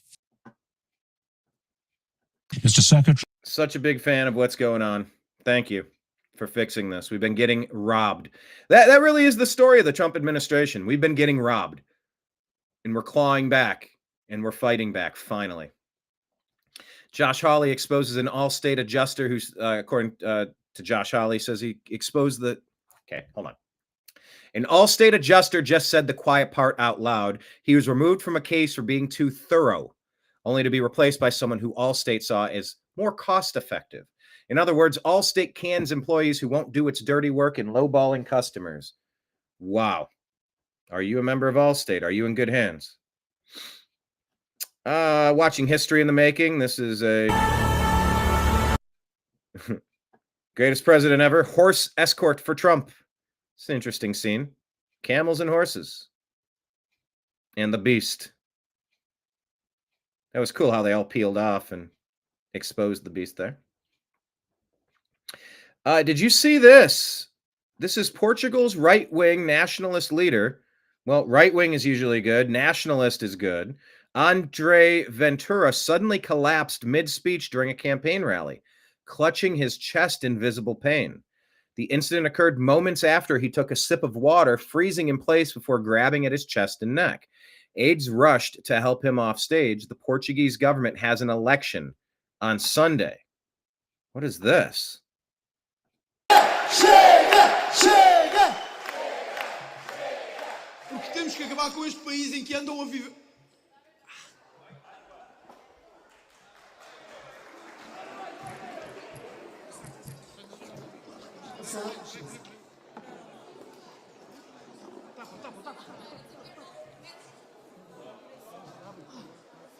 This is not good.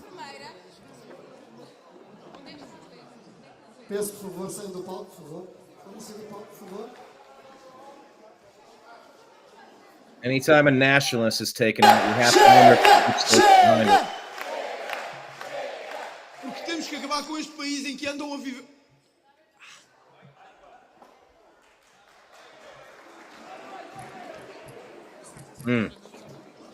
I don't know exactly what's going on here, but obviously we're going to have all the same questions.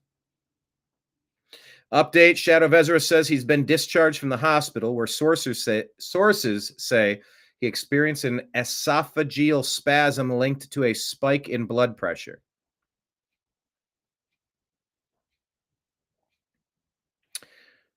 So keep your eyes peeled on Portugal.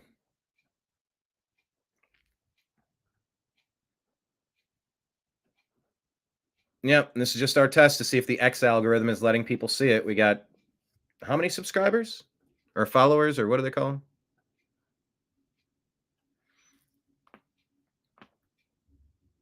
$9,300 followers.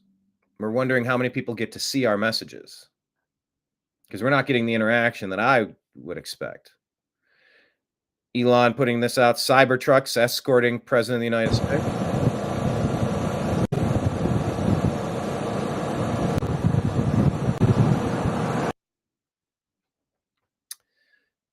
Thomas Sowell quotes, says, "Say what you will, but this is the funniest president of my lifetime."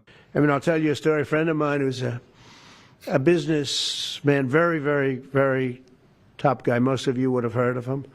A highly neurotic, brilliant businessman, seriously overweight, and he takes the fat shot drug.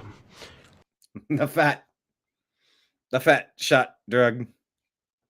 Seriously overweight, and he takes the fat shot drug. And he called me up, and he said, President, he calls me, he used to call me Donald, now he calls me President, so that's nice respect. But he's a rough guy, smart guy, very successful, very rich. I wouldn't even know how we would know this, but because he's got comments. President, could I ask you a question? What? I'm in London. See, it's right there where he does the version of Trump that I do. He said, "Sir, Mr. President, what would you?"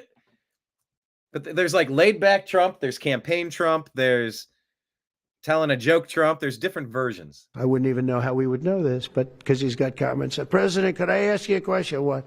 I'm in London, and I just paid for this damn fat drug I take. I said, it's not working. Oh my God.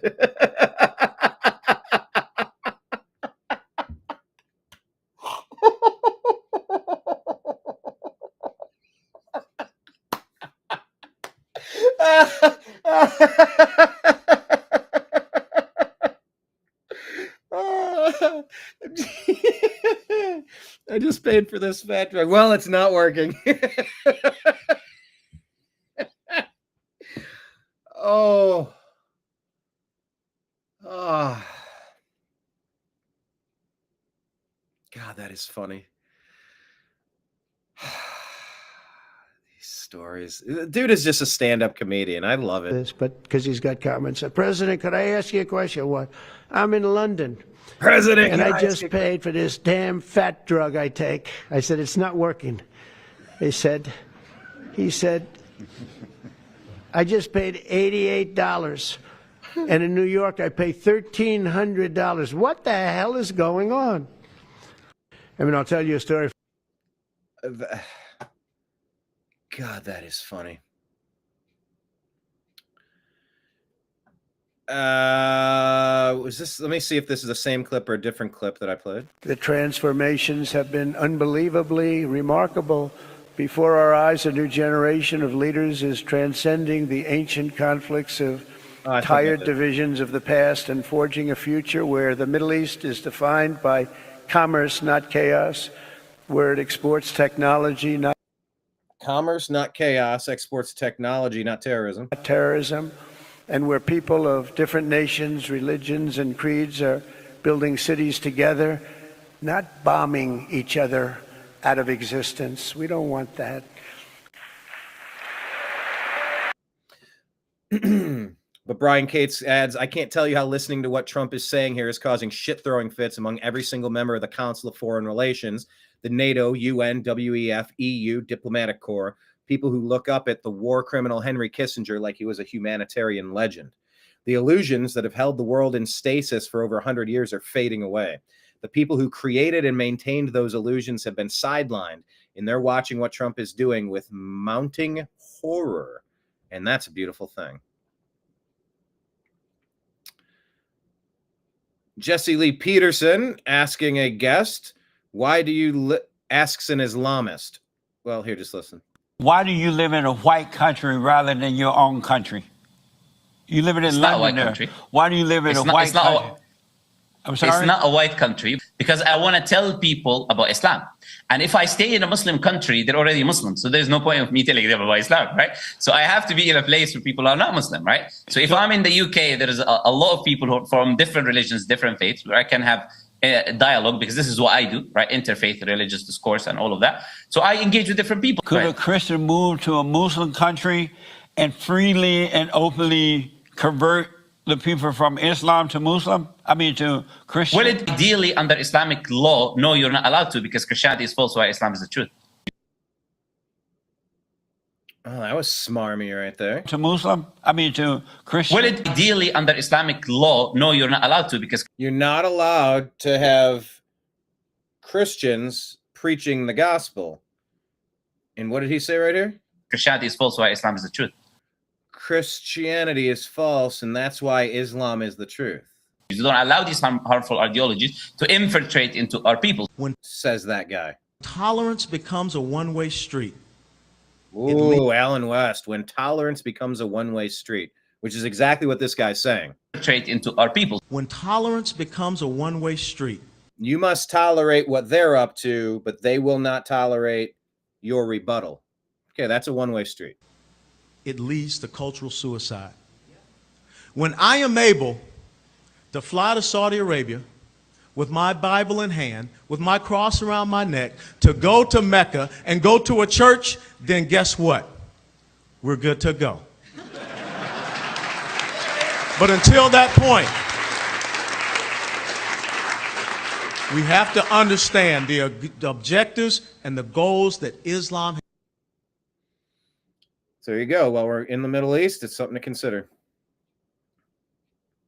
Yep, DHS better not touch our members. If they do, they'll find out. Challenge accepted, dollar store Obama. Yeah, minus the talent.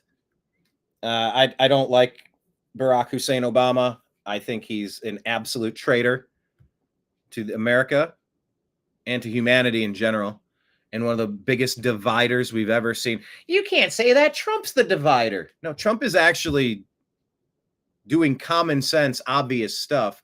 Obama was always pushing false narratives to gin up as much division and anger as possible. Well, Trump does that with the illegals. They're illegally in the country, and they were unvetted. Everyone needs to be vetted. That's not hateful. That's just common sense policy. That's an obvious policy decision. Dollar store Obama. Yeah, minus the talent. Obama was talented. A lot of people, they kind of gave me the old okey doke, kind of wondering, how good and how talented am I actually when I'm off the teleprompter? Michelle and I, we've talked about that. And through creative editing and a legacy media that will give me the benefit of the doubt, I firmly believe that I could hoodwink the American people long enough to ram through my very unpopular agenda. So, yeah. Anyway, here's a story here. Texas father is demanding change after his daughter was slapped and tackled by a football player. A bully, but school officials called it a mutual fight and suspended her. Anybody who sees this video knows that it's not a mutual confrontation. It's a boy assaulting a girl. So there's the video.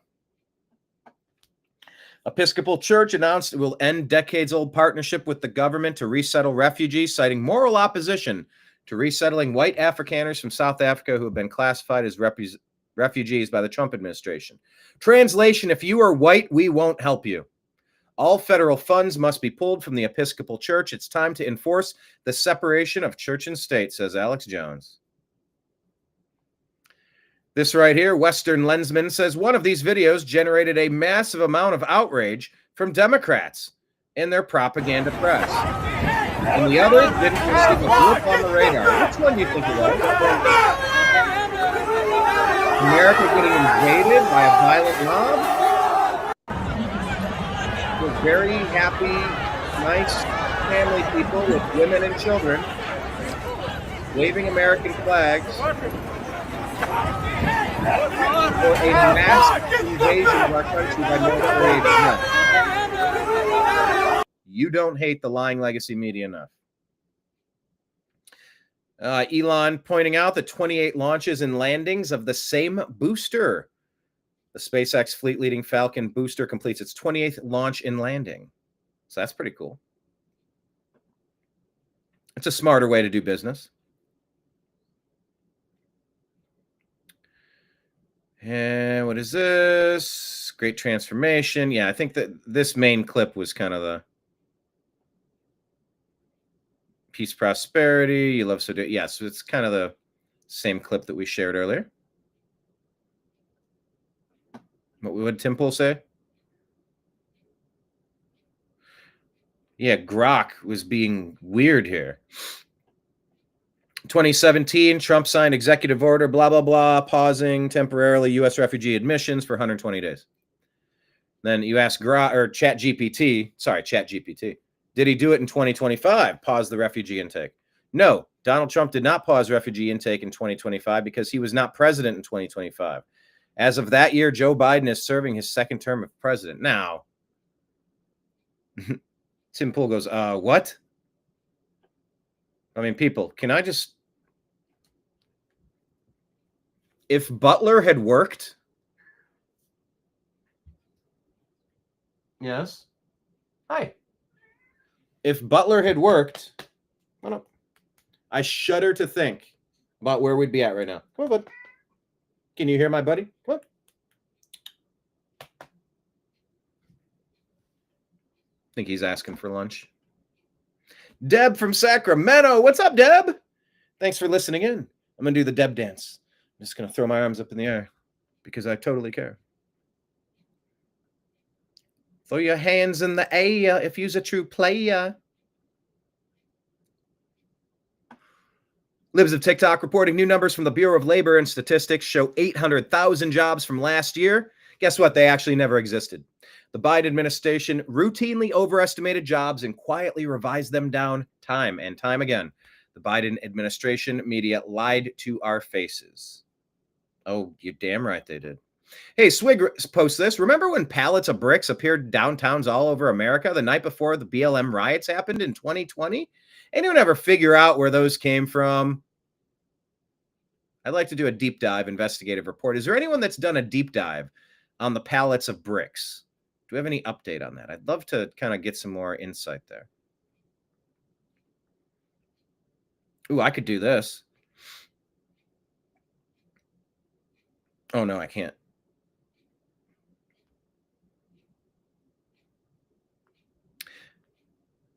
So this is RFK Jr.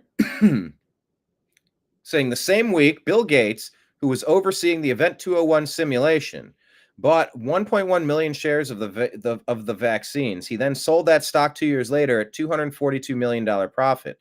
And a week after that, he announced the vaccine didn't work.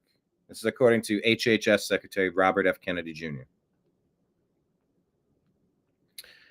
This video is talking about how every 3 minutes a woman is abused in South Africa. Countless infants below the age of 2 years are abused on cultural beliefs in South Africa. That is a stunning claim.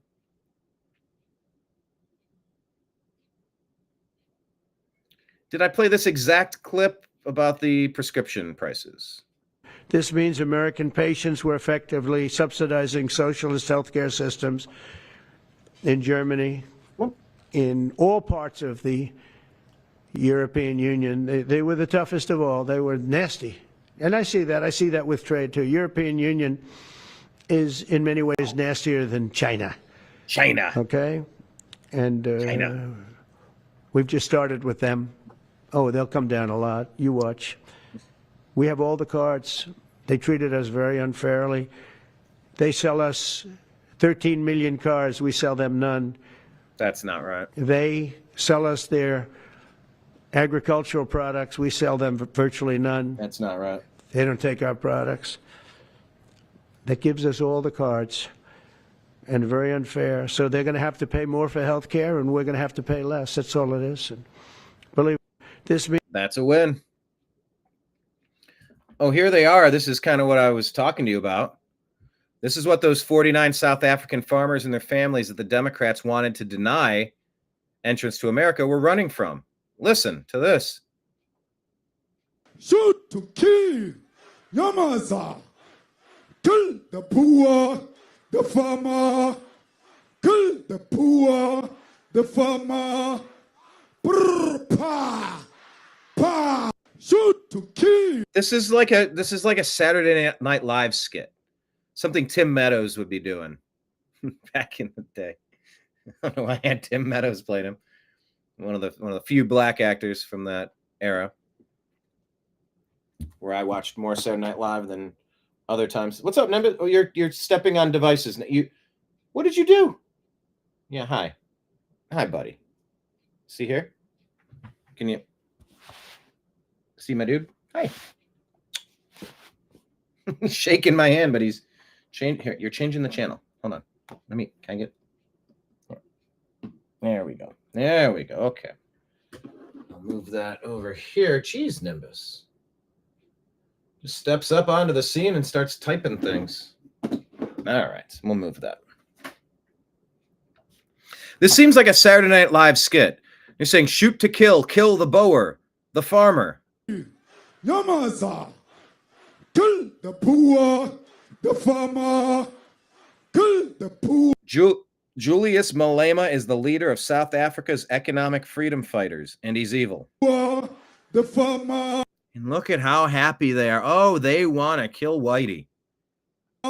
They're dancing.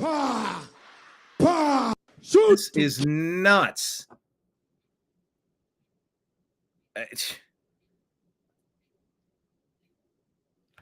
It feels like a skit, but it's actually happening. So if you're wondering what's going on in South Africa, that's what's going on in South Africa.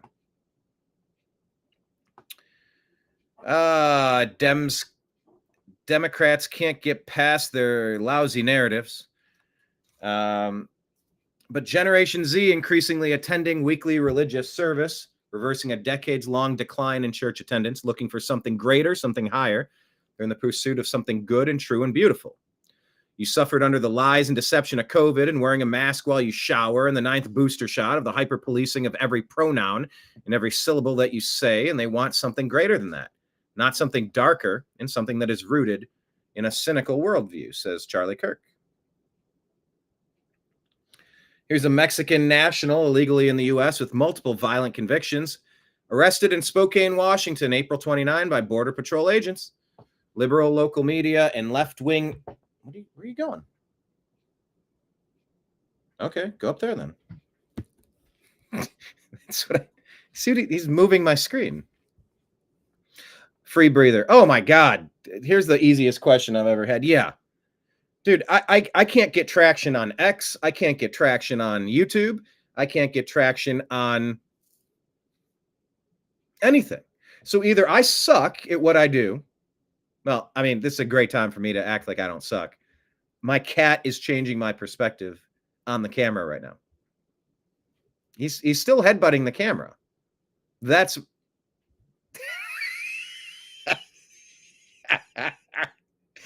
Can you show people? Here, Nimbus. I can't really. Here. Where's the culprit? Where you at? Why can't we show you? Dun dun dun. Dun, dun, dun. He's the culprit. He's a little culprit.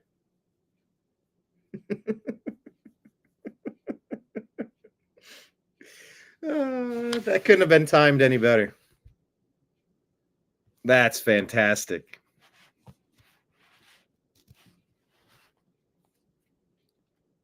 Oh, the timing on that was like out of Saturday Night Live skit. That was beautiful. Thanks, Nimbus. Free breather. Free breather, where are you watching from? Deb from Sacramento is obviously Sacramento. We know David Ban is Ontario. We know that Kenneth is Florida. I forget where you're at, free breather. Are you Ohio? Maybe Ohio. That's my guess. Hey, Brian, do you think you're being shadow banned right now? Hell yes. I don't get traction on my X posts. I don't get traction on my podcasts. I don't get traction on Truth Social. I don't get traction on Facebook. Rumble, I have some results. I'm making money on Rumble. Not enough. Not enough. But at least I'm monetized. At least it doesn't feel completely pointless. The rest of it does honestly feel completely pointless. The amount of hours that I've sunk into this is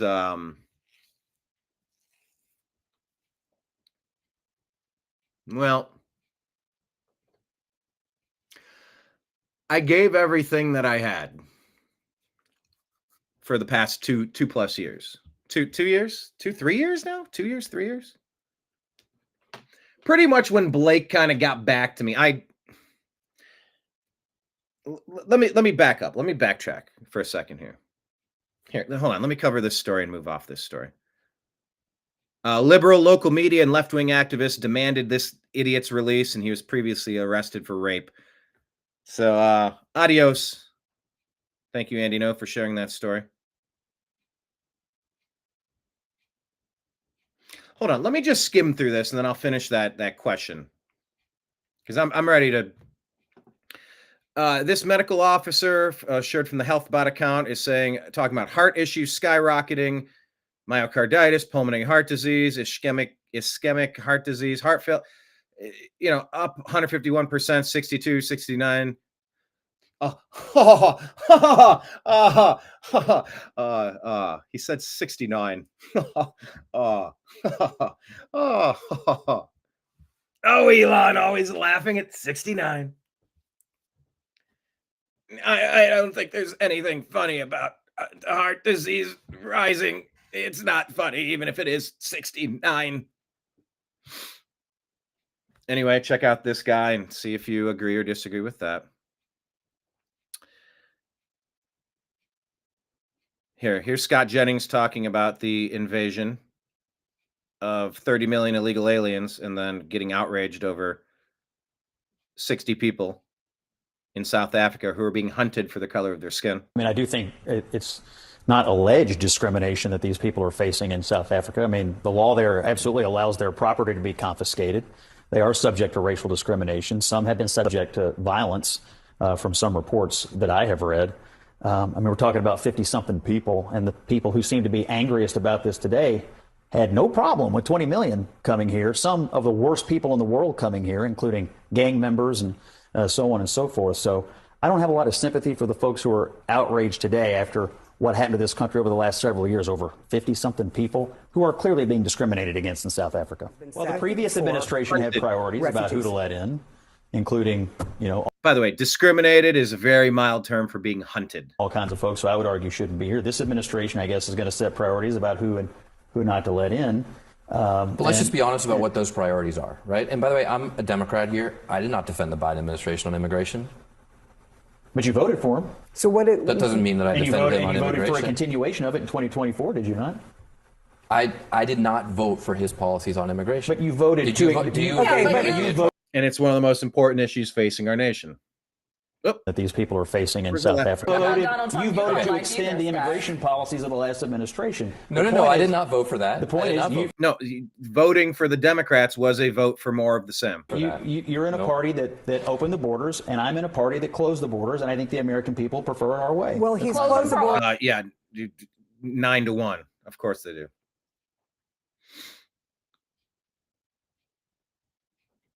What is this? Let's watch this. MAGA voice says, I am in tears. I can't stop watching. The Saudi prince and the whole room give Trump a massive standing ovation for bringing peace to the world, peace through strength. And by the way, this point right here is sort of why, where's my screen?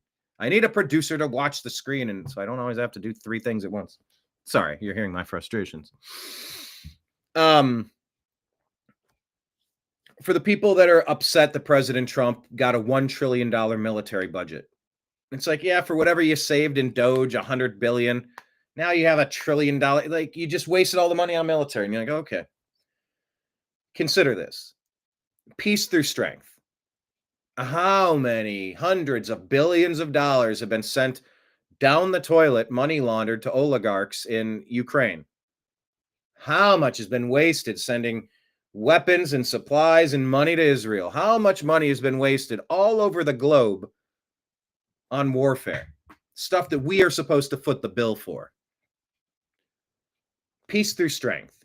You get super strong, you get super serious, and you start cutting off all of the nonsense, the military-industrial complex, where they're just ritualistically marching humans into caskets, into body bags. They don't care. They care about the dollars. And back to my earlier point about being shadow banned, I'll get to it in a second. But yeah, I mean, they're doing it for dollars. And, you know, for the past couple of years, I've been doing things for the good of the country. I've been doing things that I felt mattered. But yeah, the dollar is important.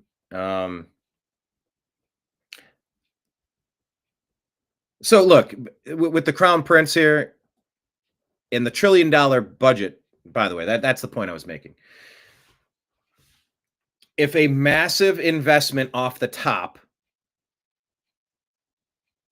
can give us enough strength to calm down and ratchet down all this pointless bloodshed, then that'll be worth it. But I do want him to dial it back in the second year of the military budget. Has to dial it back. But year one, you got a lot of catching up to do. You don't even have an Air Force One that's up to, like, you got a lot of stuff you got to make up for. So I'm fine with it reluctantly. I would like to see a reduction in military spending, but I see more being done in the positive category than I've ever seen in my entire life with any administration. So I'm going to cut a little bit of slack there because it's peace through strength. That's what got me thinking there. Here's the moment. Let me full screen this. Hey!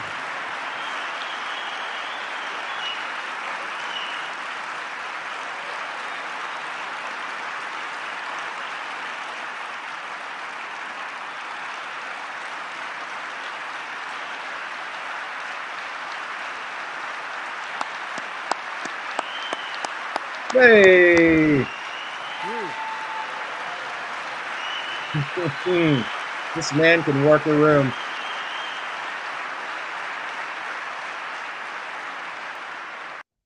Elon Musk, Marco Rubio. Yeah, this guy can work a room. When I was out in Washington, D.C. at the Libertarian Convention, very hostile crowd. And he worked that room. It was wild. There on inauguration week, right before, the day before he was inaugurated, we went to the rally at the hockey arena. He worked that room. And right there, I mean, that was the right play. They're clapping, they're clapping, they're clapping. That's great. It's still continuing. Okay. Maybe take a step back and do a couple of claps yourself. And like, that was a maestro move right there.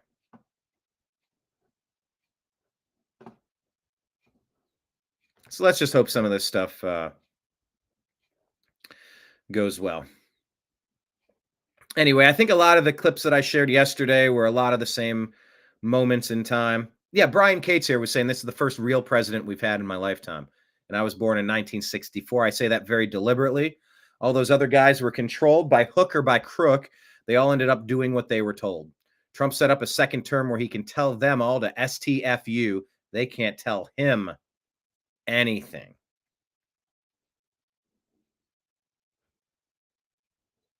I think this is a different clip. I'll play this. In recent years, far too many American presidents have been afflicted with the notion that it's our job to look into the souls of foreign leaders and use U.S. policy to dispense justice for their sins. They loved using our very powerful military, and now it's really the most powerful it's ever been. We just are getting a budget approved, $1 trillion, highest budget we've ever had in history for military, $1 trillion. And we're getting the greatest missiles, the greatest weapons. And, you know, I hate to do it, but you have to do it because we believe in peace through strength. You have to have the strength, otherwise bad things could happen. But yeah, you can't be a sheep, you have to be a wolf.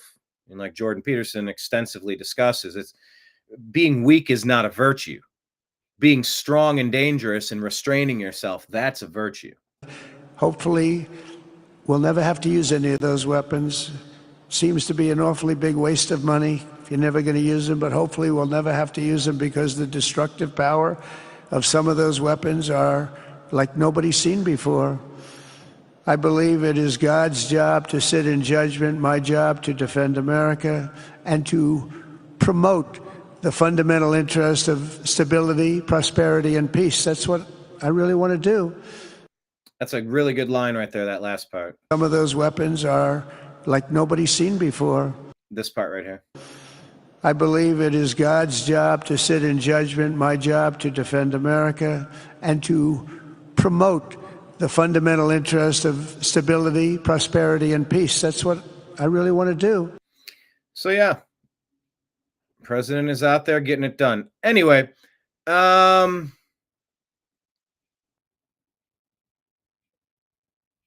and they end it with this. And they got the YMCA playing in the background. You're not allowed to play music on YouTube because they're stupid. But that's pretty wild to see. Brought the campaign rally to them. Anyway, that's what I had to share with you today. Scrolling to see if there's anything. Oh, Russia Today reported that over 100 killed in Burkina Faso after Al-Qaeda-linked militants stormed Djibo. Fighters hit military administration buildings and hospital. Clashes raged for 6 hours. So just keep your eyes peeled on Burkina Faso.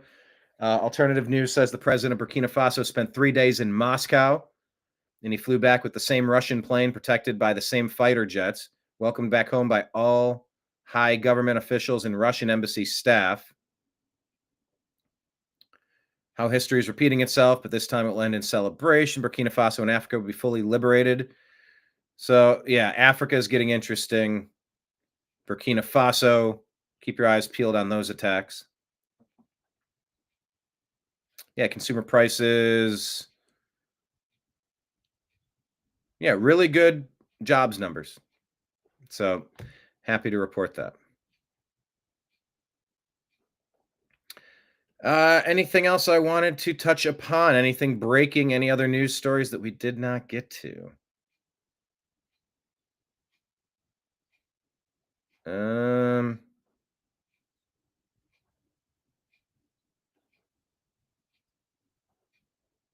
Okay. They're saying Al-Qaeda members. What is this? Al-Qaeda. What is it? You want to stick with this guy? Go ahead. He shaved and put on a suit. Photo underscores it, posing with anti-American Al-Qaeda operative and Saudi paymaster. Okay. I don't know. All right.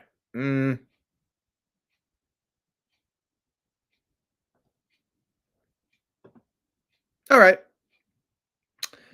That's what I had prepared for you today. Now, back to, hey, Brian, do you think you're being shadow banned? Yeah, man. I don't know how to get traction. I don't know how Tim Pool puts something out and gets 400,000. And this isn't about Tim or Anomaly or any of the successful people that are able to break through the matrix, break through the pay barrier, break through the system and succeed. The more power to everyone that's doing that. I haven't figured out the formula. I do what I do. I don't make a ton of short clips. Not on TikTok. I should probably be on TikTok. I just don't want it installed on any one of my fucking devices. Sorry. I know. Facebook, YouTube, they're not any better. I know. Just something about TikTok I don't even want to mess with. But no, I haven't cracked the code. I put out content on so many platforms. Constantly sharing on Instagram. Get 2 people watching. 1,000 followers, 2 people click on a story. Yeah, that makes sense. My X numbers, they're not as high as I wish they were. Not adding as many followers and put out polls that receive 1 vote with 10,000 people subscribing. I'll get 30 views on a YouTube video. I'll get 150 on Rumble. I've got 6,500 subscribers and millions of views on YouTube. They don't let anyone see my shit. So really, I mean, the definition of insanity is doing the same thing over and over and getting no result. So I don't know, but I have to recalibrate the energy that I'm putting into this. I love explaining the news, unpacking it, learning about it together. I love it. I absolutely love it. I'm built for it. But it's time that I work with a company that's going to pay me for it. I'm not paying my bills doing this. And I have burned through a fucking fortune traveling to Chicago, to Milwaukee, to DC twice, to North Carolina for the hurricane documentary, to Nashville for the Bobby Kennedy. Like, I'm not going to bore you, but it is time to recalibrate because it's not working. It's just not. The numbers aren't there. The money is not there. I believe I have the talent. I believe I put out a good product. I believe it's some of the best shit out there. Yeah, all the regulars that show up at the bar, like you guys are great. You guys are the regulars, you know? But it's not enough to, you know, it's not enough to pay the rent. It's not enough to keep the lights on. It's not enough to pay the payroll by any stretch. So when I moved to the TNAM Daily Show, part of that is trying to factor in that I might end up working a 9-to-5 job at some soul-crushing sales job again. A job's a job, right? I'm not the only person that has to do things that you might not love to do, but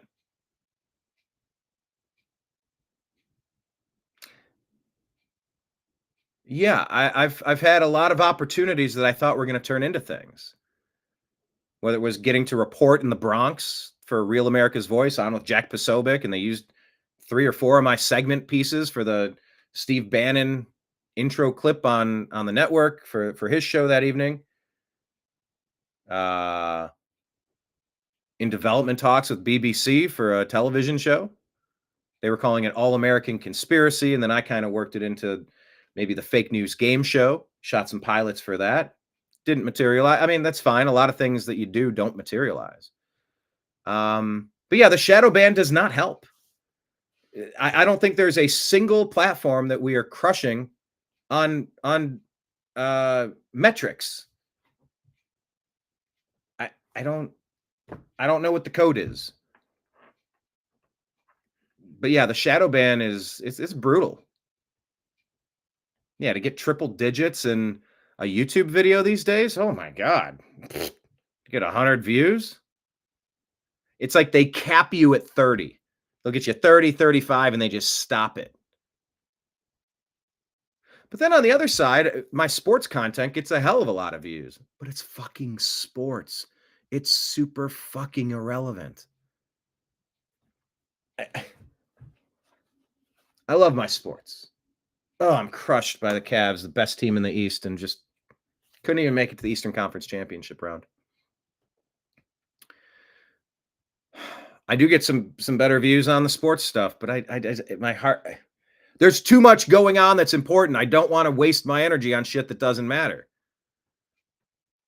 And it's hard to just punch in, punch out at some robotic job to just do things that don't matter.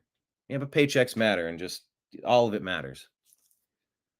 Yeah, the shadow ban blows.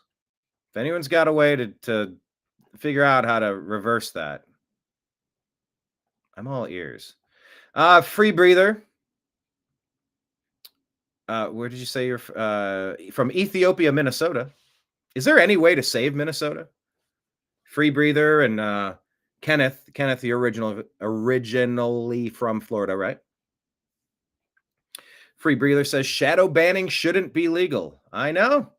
It's a private company. They can private company.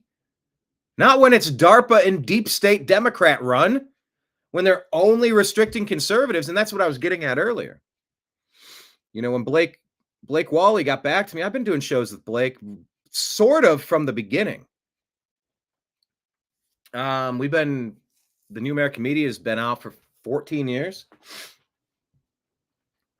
And I interviewed Blake. I saw a video of his and I booked him on a show, and we just kept doing shows off and on. And we do live events. We go to NAM, the music convention in Anaheim. We go to Conscious Life Expo, that big expo in Los Angeles, and all sorts of things. We've been out to the Bundy Ranch. We've been to he edited the North Carolina Hurricane Helene footage. Thankfully, I'm great at ideas. I'm great at being on camera. I'm great at filming. The editing process. I have so much stuff that's in the can is when it's done. So out of the can. Anyway, weird phrase. But yeah, we've gone to a million things over the years. But during the 2020 election, my Facebook page was deleted. No explanation given. No cause.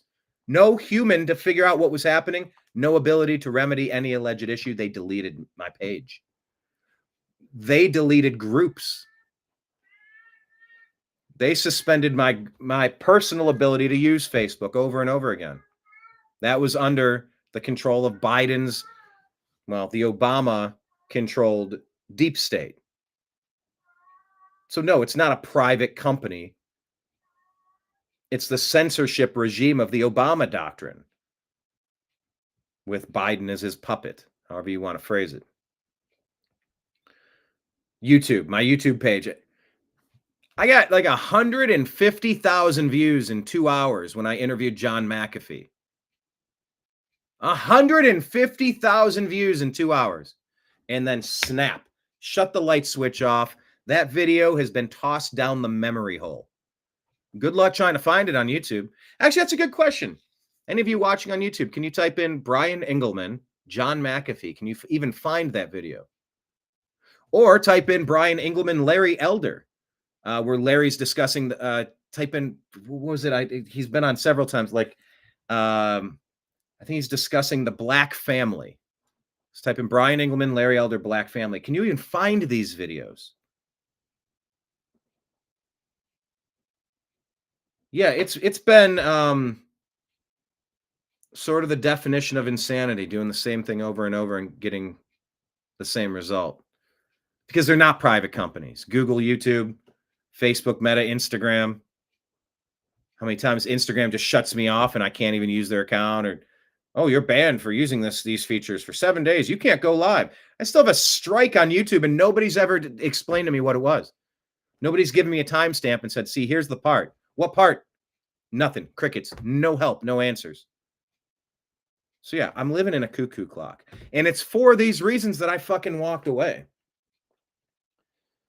After the 2016 election, we were in Cleveland. Blake went on to Philadelphia for the DNC as well. I went to Cleveland in 2016 with Blake to cover Trump's, I guess, just the convention. I already said it.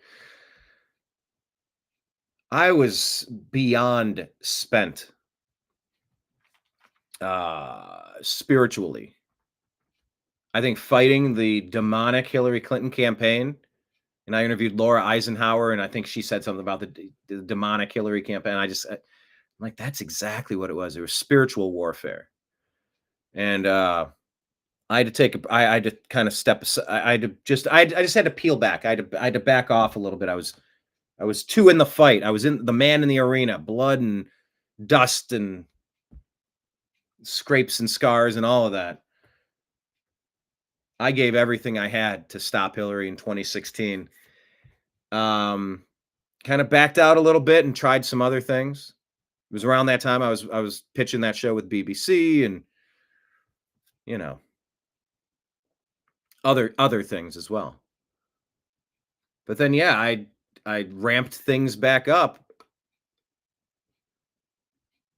And then 2020 came and bam, the adpocalypse. When was the adpocalypse?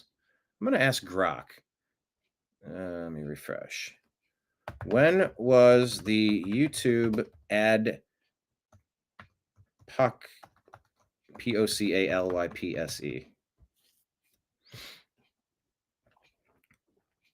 Let's see if it knows with that. Early 2017.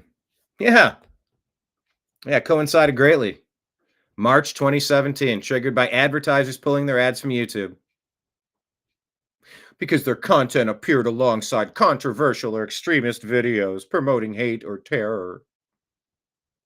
Massive boycott by major brands like Coca-Cola, Pepsi, and AT&T, causing significant revenue drops for creators. The term adpocalypse was coined around this time, with some sources pointing to YouTuber PewDiePie as an early figure associated with the controversy due to his videos being flagged as problematic, February 2017. So that happened. And it took my ad revenue away, my Google AdSense. Millions of views, 6,500 subscribers. We're covering the important stories that aren't getting enough attention. Oh, the gatekeepers don't like that. They want authoritative sources. They're allowed to get Pepsi Cola advertisement revenue, not us. Not the people telling the truth. They just want the regurgitators. They're the only ones who are allowed to make money. Authoritative sources. What's the girl's name from Wicked? Ariana Grande. There was a shooting at her concert in Europe or something. We went live to do a 5-10 minute update. Here's what happened. If you go to an event, here's what you should be aware of. It was when ISIS and Obama was pushing all of his ISIS terror attacks around the world, pretending he wasn't behind it. Remember? Do you even remember that? When he was overriding the generals to make sure that his troops weren't getting attacked? Trump comes in. I'm going to end ISIS week 1. They were gone because it was all Obama.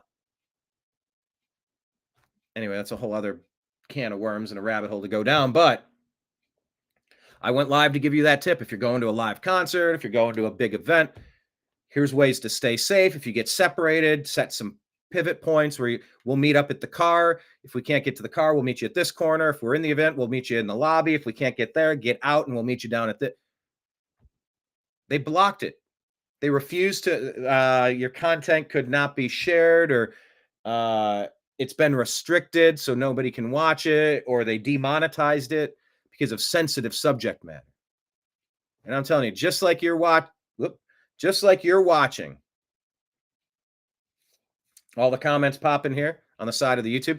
On YouTube, the New American Media used to be recommended content. If you pulled up something about Seth Rich, you'd be like, oh, here's a Seth Rich video with Brian Engelman. Yeah, the New American Media, the Agree to Disagree show. Yeah, they're covering that. You're not hearing that on NBC, MSNBC. No, they had to get rid of Bernie. They had to stage a coup to get rid of Bernie in that party so Hillary could get coronated. Super delegates. You know, they're like delegates, but actually super. Yeah, it's called rigged.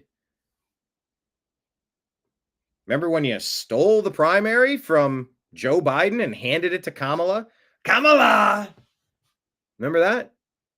0 votes from delegates and you staged a coup to overthrow your own party's leader? That's who the Democrats are, and that's why they hate us. And they've been running YouTube, Google. They've been running Meta, Instagram, Facebook. They were definitely running Twitter. Private company bullshit. I don't need to tell you. Go to the Zuckerberg testimony. Go to all the... It's completely known, 100% verifiable fact that the deep state has been running their manipulation campaigns decades. They've always done it. But social media, yeah, they took it over and rigged it a long time ago. So, yeah. David Banned Free Breather. I think he is shadow banned, and he has been shadow banned. Yeah, David, you always mention it. You're like, I can't see your stuff on the suggested videos, or I don't know that you're going live. And you actually do a really good job of showing up, and it's appreciated. It's noticed. I know you're about ready to go pick up your grandkids, right? Like, I know your guys' schedules. I know your favorite drinks. Sorry, Free Breather. I probably asked you before. I got to remember. You're in Ethiopia, Minnesota.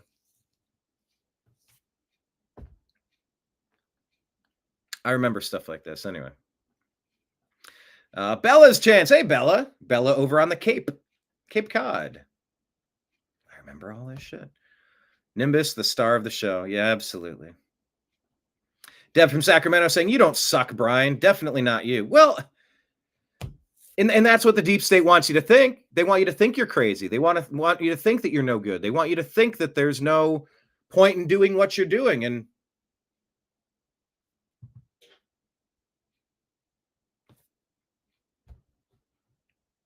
what is the point? I can't pay my bills doing this. I've got to pay my fucking bills. Like I'm not tapped, but I can see it.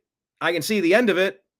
It's way it's like I blinked and it caught up to me. I guess I thought at the end of January I'd be right back in it, and there's 4 extra months, and it's like, oh, okay. But what is the point?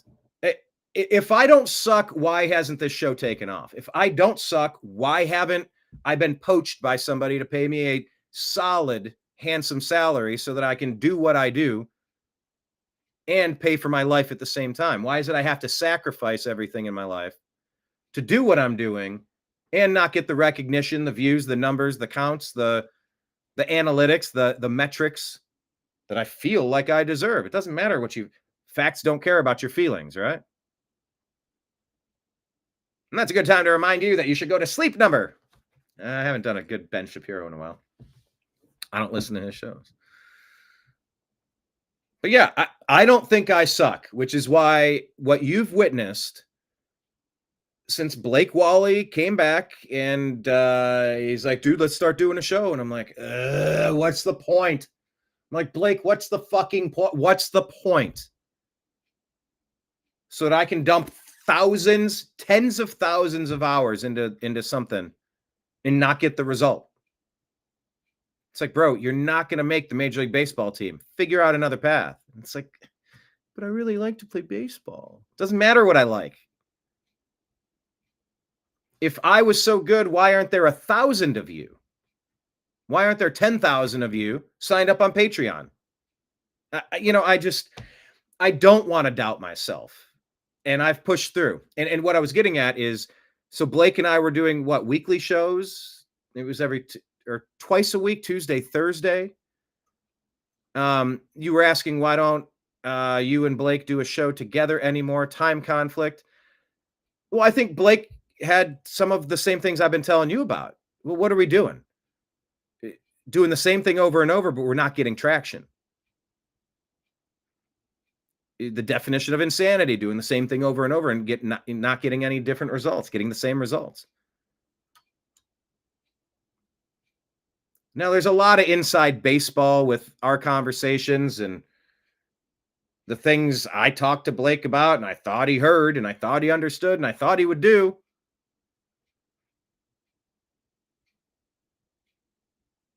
This isn't the first time I've tried working with Blake on other projects. There was a time we were working to get our show on Genesis Communications Group to get it syndicated. They were working with Alex Jones, and that didn't go where it could have went for reasons. Don't need to get into it.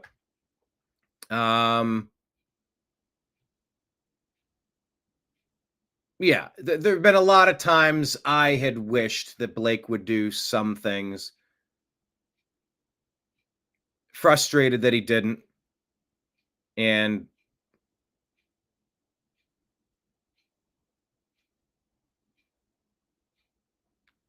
I'm not going to get into all of that. So I'm sure he's been plenty frustrated with what I'm doing and what I'm not doing as well. But yeah, after 2 years, we're not seeing the growth. And it's like, well, no, I'm seeing growth on Rumble. I'm seeing growth in some spots. Like we're doing, but yeah, what I've been doing for, I don't even know how many months it's been since I've been doing a daily show, and I'm taking one day off. I like to take Sundays off. If it's good enough for God, maybe I could take one day off, I suppose. But I'm like, I've been doing this for 14 years, but I've never done a daily show. Maybe that's what's missing. The algorithm loves consistency, they say. Well, where the fuck are the results? Where the fuck are the results? So, do I suck? Or am I being shadow banned? I used to talk about this stuff, and you just end up coming off as a ranting, raving lunatic. Oh, a bitching and moaning, pissing and whining. Complainer. I don't like being a complainer. But I think it's okay to call out the obvious when it's happening.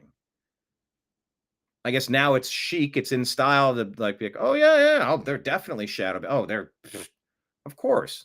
But then you look at some of these other people that, and that's nobody I've referenced previously intended here, but look at other people and you go, I'm more interesting than them. I'm funnier than them. I cover better stories than them. I have better takes than these guys. How the fuck are they making it? I don't know. But the thing I never did a daily show. But I've been doing it. And I'm sort of out of ideas other than just everything's got to be AI. Got to get these quick little 45-second clips. Yeah. That was one of the things I'm like, well, Blake, do it. Yeah, well, we should be doing that. Then do it. Well, our segments are too long. Well, then do it. Well, how am I going to go through a 3-hour show? Bro, just slide the sliding scale. You know the stories we talk about. When we did the Saudi clip, do a timestamp.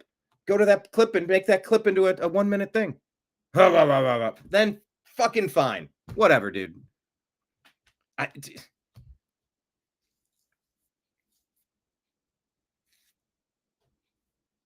I've said too much. No, we had frustrations working together, and we always have. 14 years of this shit. We're fine, and we're buds, and everything's fine.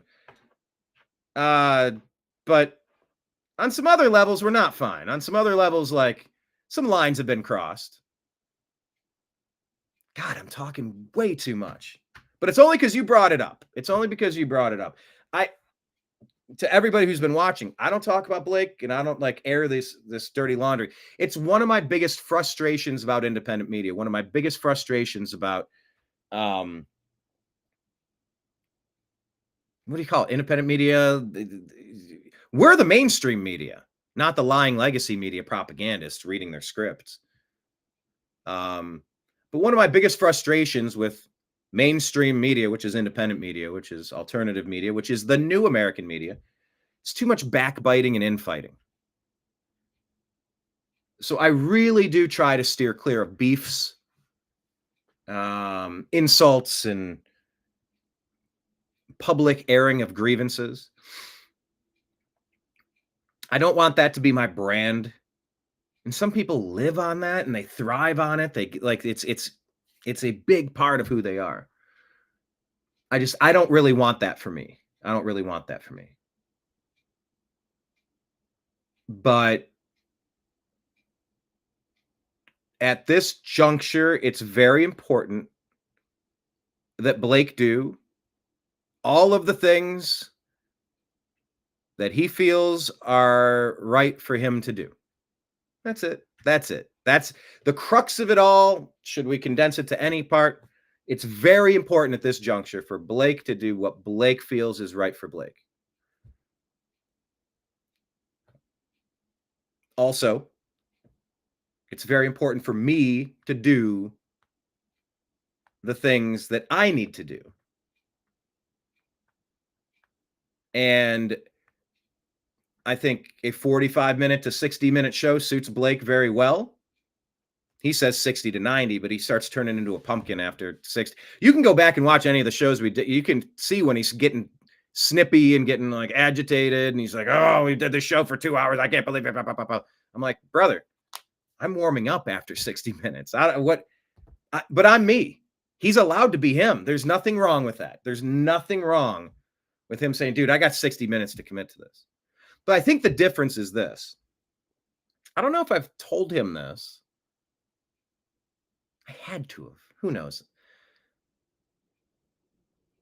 But I think, and I used to do that. I ran into this with my brother when we were making music, creating songs. Go type in Twist of Nothing on YouTube. You can hear a lot of my music.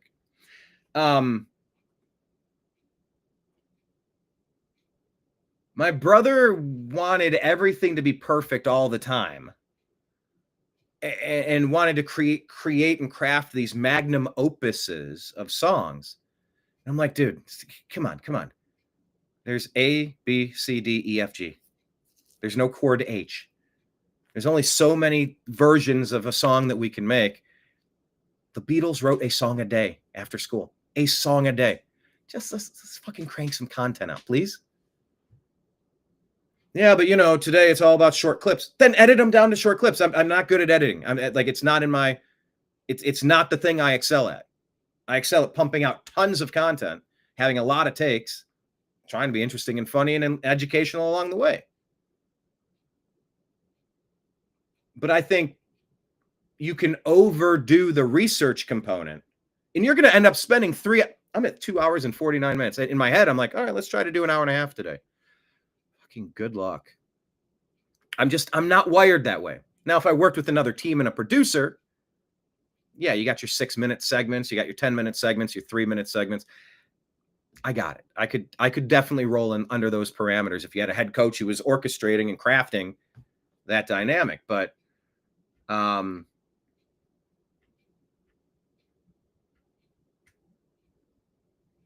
yeah, there was a bit of a time conflict as well. At one point, that was the reason, one of the reasons. But I do like the ability to just have my own studio. I'm not stepping on toes. And Mike Barra does his shows through Blake's account on Restream. And then I was doing my shows. And when Blake wanted to do his shows and Mike's shows and my show, it was a lot of moving parts. And there wasn't like a super easy way to block out, like to have a schedule where you could like reserve amounts of time. And it's like, all right, I'll be there from 2 to 3. We did very good, though. We did very good. Mike Barra and Blake Wally and myself, we did very good. A couple of missteps, and once or twice I was like, oh, sorry, Mike. And a couple of times Mike's like, oh, sorry, Brian. I'm like, it's all good. Every time, like, it's all good. But yeah, this way of doing the content is a little better for everybody, at least in theory. So yeah, there's a lot to unpack. And I can't say I've been spending my, but I think in some regards, now this is my interpretation. It was kind of like, well, Blake wanted a shorter show, but it was taking him 2 hours to put everything together, which then turned into, well, let's just do a 3-hour show. You get regulars in. These are the metrics you're supposed to be boosting. You're supposed to go to YouTube and say, once somebody clicks, when David's here, when Bella's here, when Free Breather's here, when Deb is here, when all the cool kids are hanging out, you guys come in, hang out at the bar, you pull up a chair, and you hang out for a while because it's fun, because you're included in the show. The metrics are supposed to reward that by recommending you to. It's just the New American Media brand is so toxic to the deep state. They fucking hate you. And it's what Trump always said. It's not like they're coming after me. They're coming after you. I just happen to be in the way. That's kind of the way I view it. The way to know that they, Google, Facebook, Meta, Instagram, the way to know they hate you is because they hate me. They hate the New American Media. They hate the TNAM Daily Show, the Agree to Disagree Show, the Unhappy Hour even. Because we said men shouldn't be able to punch women in the face because they're a transgender. No, you don't punch women in the face in sports. You don't slam volleyballs into them. That's why you separate the men from the women in the sports. And by the way, that is not an equivalent to pushing for a hate crime. That's the exact opposite. You're trying to defend the girls.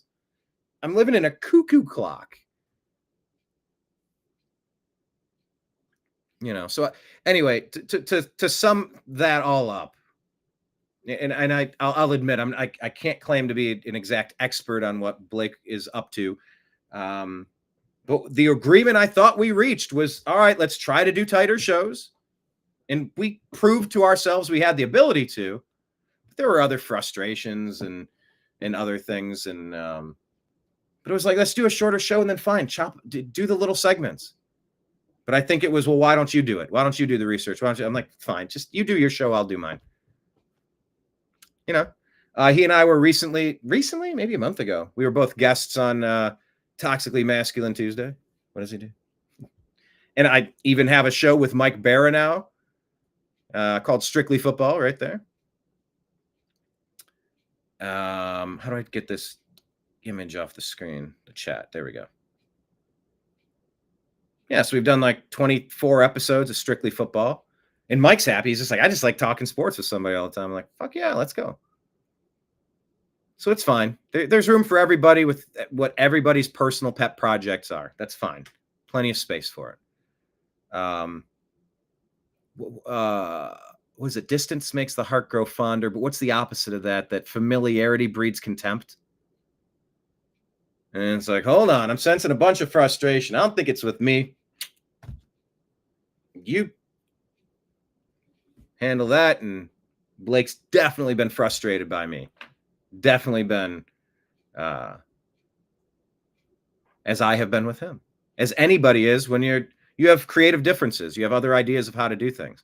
And face it, when you don't have a budget and you can't just pay somebody like, hey, can you chop this up and put the segments out? Yeah, you do that when you're on OAN or Fox or something. You got a whole team.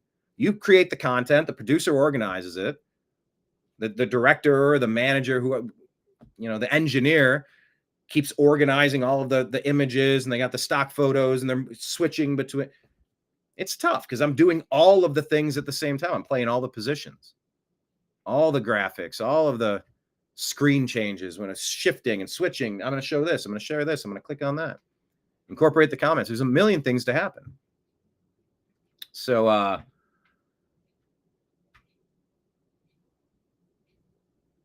yeah. And it's fine. It's fine.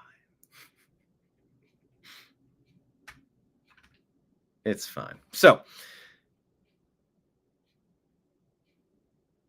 sorry if I'm not being more candid. I just don't want to talk shit about Blake.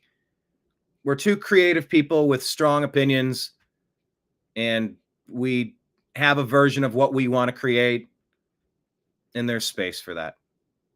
And look, now I'm doing a show 6 days a week. I've given the most I've ever given at the last possible minute before I have to enter civilian life again and go work for somebody else. I've never really reached out to Fox or ESPN. I figured there's no way these people would hire me. Maybe that's true. Maybe it's silly. Maybe I should have been with somebody else all along.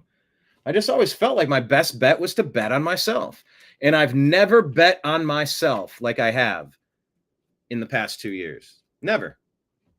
I sold a condo, and I had the ability to get by and just put my head down and crush. But I haven't seen the results in the metrics, the analytics, the algorithms, social media. So yeah, between the two comments and the questions about being not blacklisted, what do you say, shadow banned, and why you're not doing shows with Blake, it's like, well, there's a lot to unpack here. There's a lot that goes into an explanation of how we got to where we are, But yeah, I was like I said, I'm the pinch hitter with Mike Barra on his Toxic Masculine Tuesday. Blake's a regular. And he and I were in the studio. We were the first two in. We talked for 5-10 minutes, and we did a show. And then I went in. I was sitting in the car doing the show, and then I went into to the comedy club to go do a set. I was sitting in the car doing Mike's show, and then I have tried to do everything I could think of to say, if I am unable to succeed, it's not going to be for a lack of effort. If I can't crack the code of social media, fucking fine. I don't know how to do it. I don't know if the accounts that I own are so permanently shadow banned, I will have a glass ceiling. I'll never, maybe there's legacy code from Twitter that X won't let me grow. I don't know. Legacy code on YouTube. Well, YouTube just fucking hates me. So I put my entire archive on Odyssey.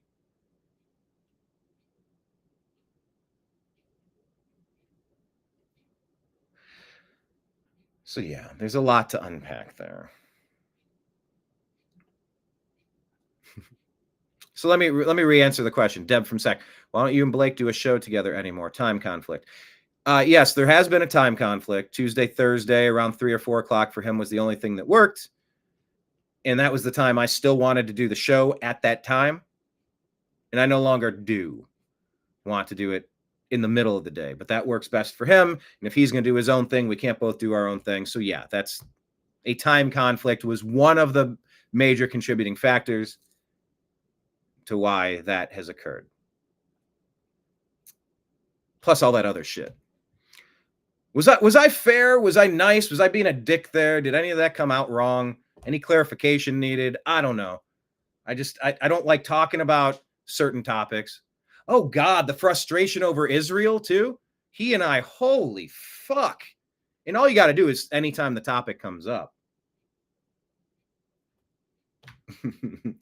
He did not like my take on that. And that's okay. The name of my show is called the Agree to Disagree Show. And that's what we were calling it. And also, I don't know if Blake was entirely certain what his role was. And am I a co-host or am I just a guest? And why aren't you doing the research for your show? And I'm like, dude, what difference does it make if we're not pulling in the metrics? If we're not making money off it? Like, yeah, if it pops, we're co-hosting this show to get, like, what's the difference? Maybe it made a difference. I don't know. I don't know. We were partners on that. It was good. And now we're trying different things. V for vendetta, V for victory. I'm so far back in the comments. I don't know. Let me scroll through them. YouTube's Day of Recognition is coming. David Band, thank you so much. Go pick up the kids. Appreciate you. I hope YouTube's Day of Recognition is coming. Deb from Sacramento saying thanks, Brian and Kitty. Yes, of course. Thank you again for your time. Yeah. That was before I went on this long rant. Sorry, I've got a lot of stuff that I've been holding in, and I don't want to talk about things that could be misconstrued or throwing people under the bus. I don't like that brand of what happens in independent journalism, so I don't like airing personal laundry. But, you know, you guys have been watching. You watch his show. You watch my show. You watch Mike's show. You whatever. It is what it is. It's all good. It's all good. Even though there were some things that really pissed me the fuck off and might have permanently damaged our relationship. The way he handled some stuff, Blake, not a fan. I just stepped aside. All right, you do you. That's the final word I'm going to say on that. Because, yeah, I think the way it ultimately went down left a little bit of residue. And it's totally his right to live his life how he chooses. That's where I'm going to leave it. Free Breather says they defend shadow banning by saying freedom of speech. Yeah, it's not freedom of reach. Yeah. You're allowed to say whatever you want, but we don't have to amplify your message. Section 230, they get the coverage and the protections of being we're just a provider. We're just a platform. No, you're an editor. You're actively censoring. That makes you an editor responsible for the content. You can't have it both ways, but they have been. David Band says, don't worry, Brian, your day is coming. I know that sounds like a threat, but I think you mean it in a good way. Don't worry, Brian. Your day is coming. It's like, what'd I do? I have firmly believed that one of these, whether it's BBC, Real America's Voice, all the fucking mega guests that I've sat down with, that something would have turned into something by now. I'm still operating as if my day is coming, but you know, at what point do you just say, I don't think the bus route's running at this location anymore? You know? David saying the criminals at YouTube will soon definitely pay the price. I friggin' hope so. Deb saying censorship should be illegal. Deb hoping Elon will buy YouTube and our content will be unleashed. Man, God, that would be so great. A kid can dream, can't he? No! Deb saying I just did a YouTube search for you and Larry Elder and nothing comes up even with your name on it. Huh. Did you spell my last name correctly? Engelman. But yeah, you can't even find the content that you're literally searching for. YouTube has totally trashed. Google has totally destroyed YouTube. I'm old enough to remember when that was a great platform. In 2005, they bought it in 2006. It was good for a little bit. And then they fucked it all up. Yeah, you search Brian Engelman and Larry Elder, and you can't even find anything. Like, that is shadow banning. That is black holing. That is just like it never happened. Dude, at the 2016 Republican convention, I had barbecue with Larry. We shared an Uber. He was staying in the city next to mine, 30 minutes outside, 25 minutes outside of Cleveland. like, yeah, I'm headed that way. He's like, all right. So we caught an Uber together after eating barbecue. I've sat down with him at the convention. I sat down, he's been on my show, and you can't even find it. It's like I'm fucking crazy. It takes everything I have to just keep giving everything I have without getting. It's the definition of insanity, though, doing the same thing over and over and not expecting different results. So that is so frustrating. Free Breather saying InfoWars won Trump the election. I mean, they were big, yeah. Joe Rogan platforming President Trump was big. Elon buying X was big. Bobby Kennedy joining the team was big. Making it too big to rig. Trump won what he won. Take away the bullshit, I bet you he won 90-10. Oh, we're a 51-49 country. Bullshit we are. But yeah, Trump overcame despite all of the efforts that the Dems were no doubt trying to do to overthrow the will of the people in that election. Deb from SAC. First time I really noticed shadow banning was 2016 with David Seaman's channel on YouTube. Yes, he was exposing the gates. We did that too. We've interviewed Ben Swan, who was famously axed from his job. He was at, where was he at? Fox Atlanta at the time, and I think they ostracized him, offed him at that point. I've interviewed Ben Swan in person. I've had Ben Swan on the show. He was hard to book, though, after the gate. David saying, remember, truth is authority. Authority is not truth. Yeah, that's the story of Google. They think they have the answer to everything, but they're pushing an agenda. Oh, David, why did I think they were your grandkids? I know David probably already left, but I thought you said I'm picking up the grandkids. Actually, they're my kids, and I'm picking them up. Okay. Deb's saying, okay, it's cool. I get it. This is probably a point where I was starting to overshare. Deb from SAC, Sunday is good to recharge. Yes, the good Lord commandeth it. If it's good enough for Chick-fil-A, it's good enough for me. It's okay, Deb from SAC. Didn't mean to open Pandora's box on friends and business. You two are great together. I thought we were great together. In some ways. Yeah, it was a cool show. I liked that because I got to Blake would put the stories in the stack. And so it was almost like I was the host and going to Blake as the news guy. And he kind of got to orchestrate the news. And he had a legitimate what he deemed was a legitimate frustration, saying, well, like, it's your show. Why don't you put it together? I'm like, don't you enjoy having editorial content?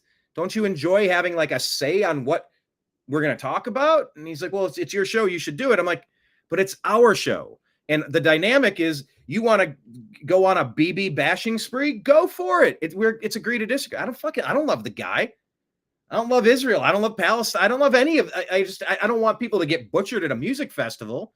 And those assholes in Hamas started a fucking war. So yeah, I'm not understanding your viewpoint. Sort of, but let's hash it out. Let's hash it out. And Deb, what'd you say? Tension is a real thing, but you guys were keeping it real, and I love that. It's called the Agree to Disagree show. It's okay if we don't agree on everything. And I thought it was cool that Blake would throw things in the stack. I'd put the comments up because I don't really do the comments now. I just unpack the Instagram feed and the X feed. But yeah, he would set up the show and it was fun. And I got to play sort of producer. I was producing Blake's show in a lot of regards. And I would add things to it. But, like I said, after 60 minutes, 75 minutes, 90 minutes, Blake turned into a fucking pumpkin. Just, I'm done. It's like, okay, well, now that I'm warmed up, you take off. I'm going to keep going. He's like, well, why don't we just, I'm like, all right. It's just, it's stylistically, that's fine. There's room for everybody to have, but yeah, there was a real tension and we were keeping it real. because I wanted that. It's like when I had John B. Wells on the show, and hopefully I'll have him booked again soon. He'll be able to shed a ton of light on that South Africa story. Oh, what was I just saying? Tension is a real thing. You guys are keeping it real. Agree to we had a show on the Agree to Disagree show, and he said, you know, Brian, the name of your show is the Agree to Disagree show, but based on how we're reacting to most of these stories, maybe we should call it the Agree to Agree show or something like that. And so I changed the graphic at that time, and we changed it to the Agree to Agree show. Yeah, it's good when you can have a little bit of tension and that stuff. But it's just unpacking the story. It's like, dude, if you're going to come in here and tell me BB just killed 1,200 people, you better have some fucking proof. You don't just, no, BB was behind it. And it's like, maybe he was. He did 9/11 too. Is like what?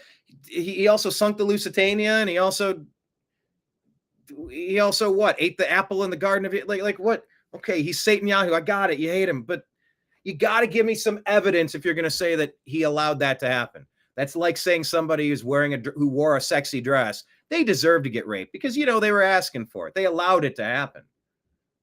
It's like that particular viewpoint. You can go back to the episodes. I probably articulated the exact same thing. I haven't changed my opinion on that. And I can still not like Netanyahu or Hamas. I don't, like I said, I don't have a horse in the race. I'm not cheering for one team over the other. I'm a fan of music. You go and butcher 1,200 people at a music festival. Fuck you.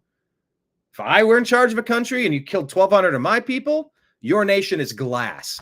I'm going to drop a poof. All that sand, poof. It's been melted to glass. Not dealing with you as a neighbor ever again. If I had a neighbor that was taking shots with his rifle into my house every day, they're just little rockets. They're just little. Yeah, I'm not going to tolerate my neighbor doing that to me every day. Well, he only does it once a year. It's only every couple years. It's just 1,200 people. It's like, no. So I can understand the heavy-handed reaction. Yeah, well, they bulldozed it all to dust. Yeah, I know, but who asked for it? Well, Netanyahu was behind it. Based on what? So yeah, those were very real, tense moments that we unpacked. And like I said, it's a topic I hate because it's like, I don't hate the Jews. I don't love the Jews. I really don't like talking about it. Because I don't know. I don't know. I don't know. And nobody's paying me to like, hey, I need you to go out there and really defend this. I'm just trying to unpack it as I find it. But anyway, yeah, no worries. Opening Pandora's box on friends and business. We are great together. And we could be again in the future. He's like, the thing Blake was proposing is, why don't we just do like a late night hangout show where it's not so formal? I'm like, what's the fucking difference? But whatever, it's fine. He can do his thing. I'll do mine. David saying, I think you put together a good show. Thank you. If you didn't think I put on a good show, I'd be confused as to why you tune in as a regular. But I appreciate you being here. Deb saying, I do wear a lot of hats for sure. Yes, I certainly do. I can't wear this on a day that we were eliminated. Ugh. No championship for me. Not this year. All right, David, have a blessed afternoon. Tension's real thing. Successful people never quit. Brian, ask Trump. Deb, I'm there, man. I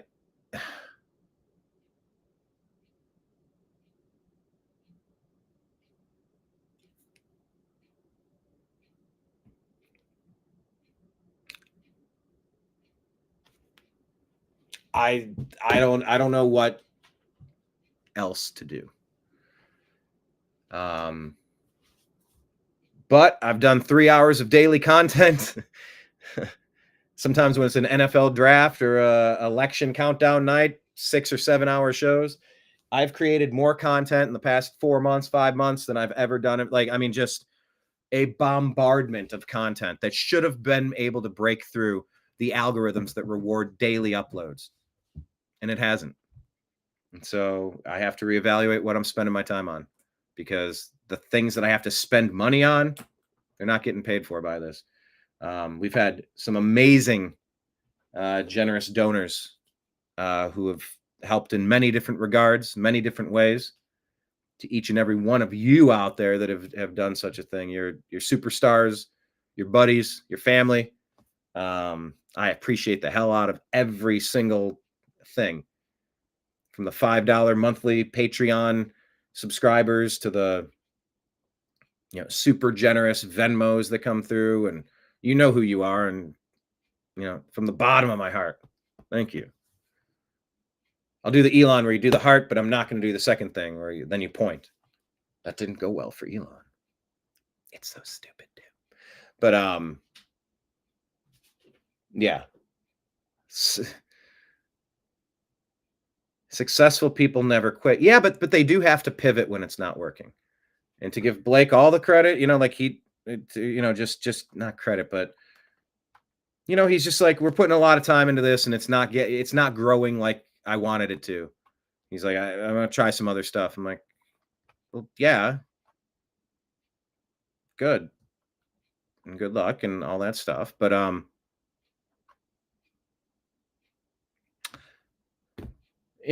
maybe there's a magic sauce, maybe there's a magic formula, and maybe I'll figure it out. Who knows? But I'll be back tomorrow and we'll uncover the news then. But yeah, I struggle with that, Deb. Successful people never quit. Brian asked Trump.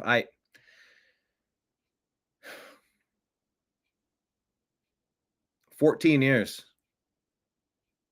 Fuck, a third of my life. I should be successful by now if I were talented. No, it's luck. Yeah, but work ethic is supposed to trump that shit. I don't know. You can tell you hit me at a perfect time where I'm having a bit of this existential crisis, trying to figure out where I'm going to be paying the bills from. Envisioning a world where I'm going to go do a 9 to 5 and then have to do a show in the evening and then or early in the morning, and who knows? Or maybe I'll find another way to do some, not entirely certain yet. But we're all just guessing until something hits, right? I do feel blessed that I was able to cover this like most monumental period of our nation's history. This whole election, I feel blessed to have been able to cover it in the way that I did, the places I've went, and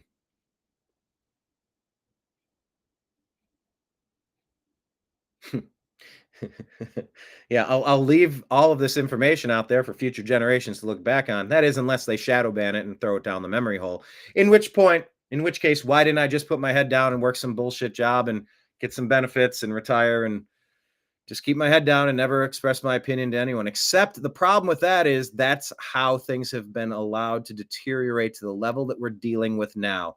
Because too many good men and women put their head down. They didn't want to be called racist. They didn't want to be called sexist. They didn't want to be called a phobe or a ist or a this or a that. Threatened and warned, you better know better, or I'll ruin your life and make it so you can't work anywhere.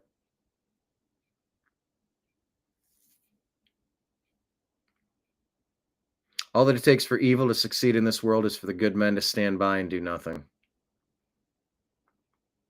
Like I've said before, my final conversation with John McAfee of several, I told him if I have to meet my maker, I just want to be able to look him in the eye at the end of this and say that I tried. I've tried. Lord knows I've tried. So, we'll see what tomorrow holds. Positivity. And I am going to try and make sure I can upload that segment. I don't know where I'm going to post it, actually. I'm going to see if I can upload that segment of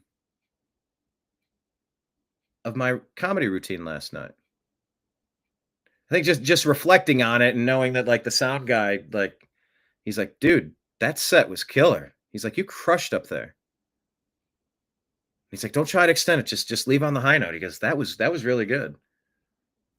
And I went and I dapped up another comic. I'm like, hey, that bit that you did about, what does he say? Everybody wants to date a gym mommy or gym, I don't know, just like buff chicks in, working out. He's like, yeah, everybody says that until you feel what a callus feels like.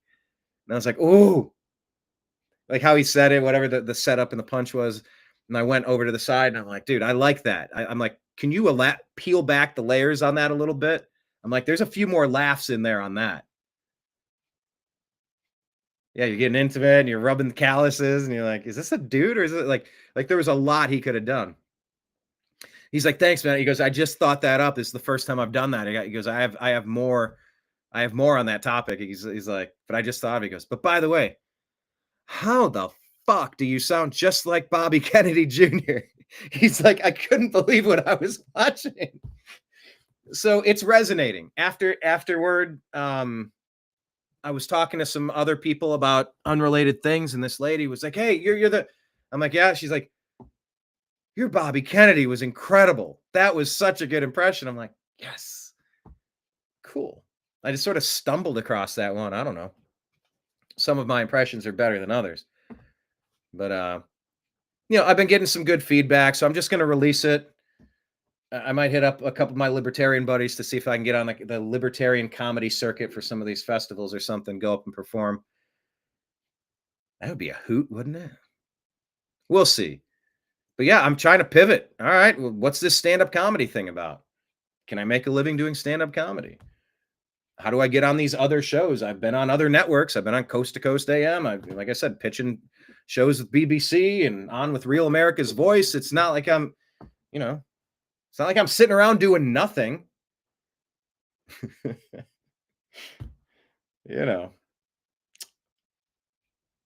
yeah, giving up, not good. But it's fair to pivot and try new things if what you're doing hasn't created the results that you're looking for. So who knows? Maybe I'm a stand-up comic. Maybe that's my future full-time career. It's a challenge, but I've always wanted to do it, and I'm glad that I've started. So I'll try to upload that for you and tell you where to find that. I might put it on Brain Stand Up. So if you don't have an Instagram channel, you should maybe get one. I started Brain Stand Up, and I intend to put my clips up there. We'll see about that. Bella's Chance, what I know is I keep coming back whenever I can, and it's appreciated. It's noticed when you're here, and I always appreciate your comments and your questions and your thoughts and stuff. Deb saying, I would definitely watch a video of your comedy. Deb, have you ever seen any of my comedy? I've shared it with Kenneth. I do share some of my sets with him. All right, I'll put something up. That's on my list of things to do. I got a million other things to do. And I understand the frustration with Blake when you get into a 2-3 hour show, and you're like, oh my God, I had like an hour for this. Now I'm like, half my day is gone. I get it. But my point was, like, you're spending all this time setting the show up in advance anyway. Maybe just set it up quicker and we just go and do the same sort of thing. But like, it's fine. Do your thing. I'll do mine. Exposure is key. Just keep your pants on. Hey now. Hey, tip your waitress. Try the steak. Forget about it. All right. Maybe I needed this. What I've said to Blake, it's what I say to. Because like even with Mike, like when he and I were doing the show, it was one thing. Now we have Jim Mitchell joining us for a lot of shows as well, which is great. But I do notice that the show is kind of double the amount of time now. And it's like, I'm okay with that. But if you're trying for a shorter show, having a third person is extending that, because I'm kind of playing host. I'm just, well, what do you think? Well, what did you say? Do you agree with it? Like, and that's like whatever he said. Now the other person doubles it, and then that's extending the. But I don't mind this. I don't view this as work. Now, I interviewed Adam Carolla at the Politicon. When was that? 2018? 2019? I don't know. And it's like sitting around podcasting and doing stand-up. That's not work. He's done work. He's done construction. Shit, I've been a busboy at a Greek restaurant, a dishwasher at a Greek restaurant. The chicken with the thigh, you got to get in there and get that artery out before you rinse it, and then you dip it and you fry it at Hardee's. Burning the tops of my hands on trying to flip burgers and make stuff at Hardee's. I've been a bartender more places I can even count. Talk about being on your feet for a long amount of time, back-breaking stuff. It is physical. It is a laborious task. But yeah, I don't consider this work, and I don't consider it like a hassle. What I consider a hassle is knowing that I'm spending time on this when I need to be making money to pay my bills. That really is just the crux of it. So, today was an episode where me unpacking all these thoughts. I haven't mentioned any of this. Like I've maybe alluded to some stuff, but maybe today was a therapy session for me. I have a psychology degree, and maybe, I say to people that I talk because sometimes I don't know what I'm thinking, and I'll say things I didn't know I was feeling until I said them. So whatever I just told you about the pivot that we've done, I think it was mostly fair. I think it was honest. And yeah, without going too far into the weeds or getting into the shit of everything, just is what it is. Moving on, next. Like that, I'm cool with it. Like it reached a conclusion point. Moving on to the next season. That wrapped up the season of Brian and Blake. Moving on to the next season. Blake's doing his thing. I'm doing mine, and I'm sure we'll overlap again at some point, as we've done many times. We do a bunch together, then we drift apart. Do a bunch together, drift. It's fine. It's the cycle. But yeah, this was maybe a show that I needed to do. You haven't seen the comedy yet. My impressions are great. Thank you. Do you have any favorite impressions? I did my Mitch McConnell on stage. That was funny.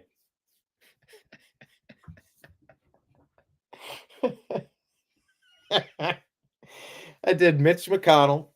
I did Elon. I did Trump. I did Biden.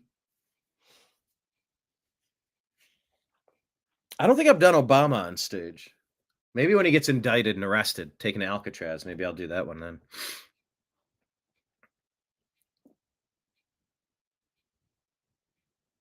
Brian, was this new name for your show? Could be Brian's Sewing Circle. I put Brian on the couch today. All right.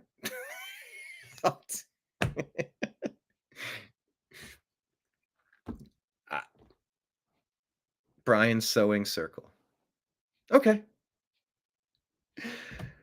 Thank you, everybody, for participating and being a part of this together, chit-chatting with me and listening to all of the interesting news.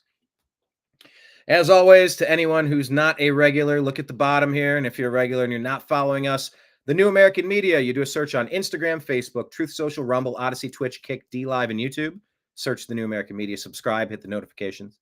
We're on Telegram and Signal at TNAM and TNAM Chat. On X at American_Media_, and sub to our podcast at the Agree to Disagree Show and the Unhappy Hour Sports Show on Spotify and Apple.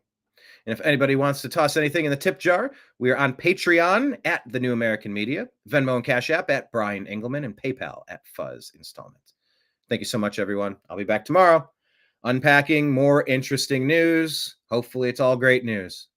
And we will talk to you later. I appreciate you. I love you. We'll talk to you again soon. Take care. Peace, everyone. Peace.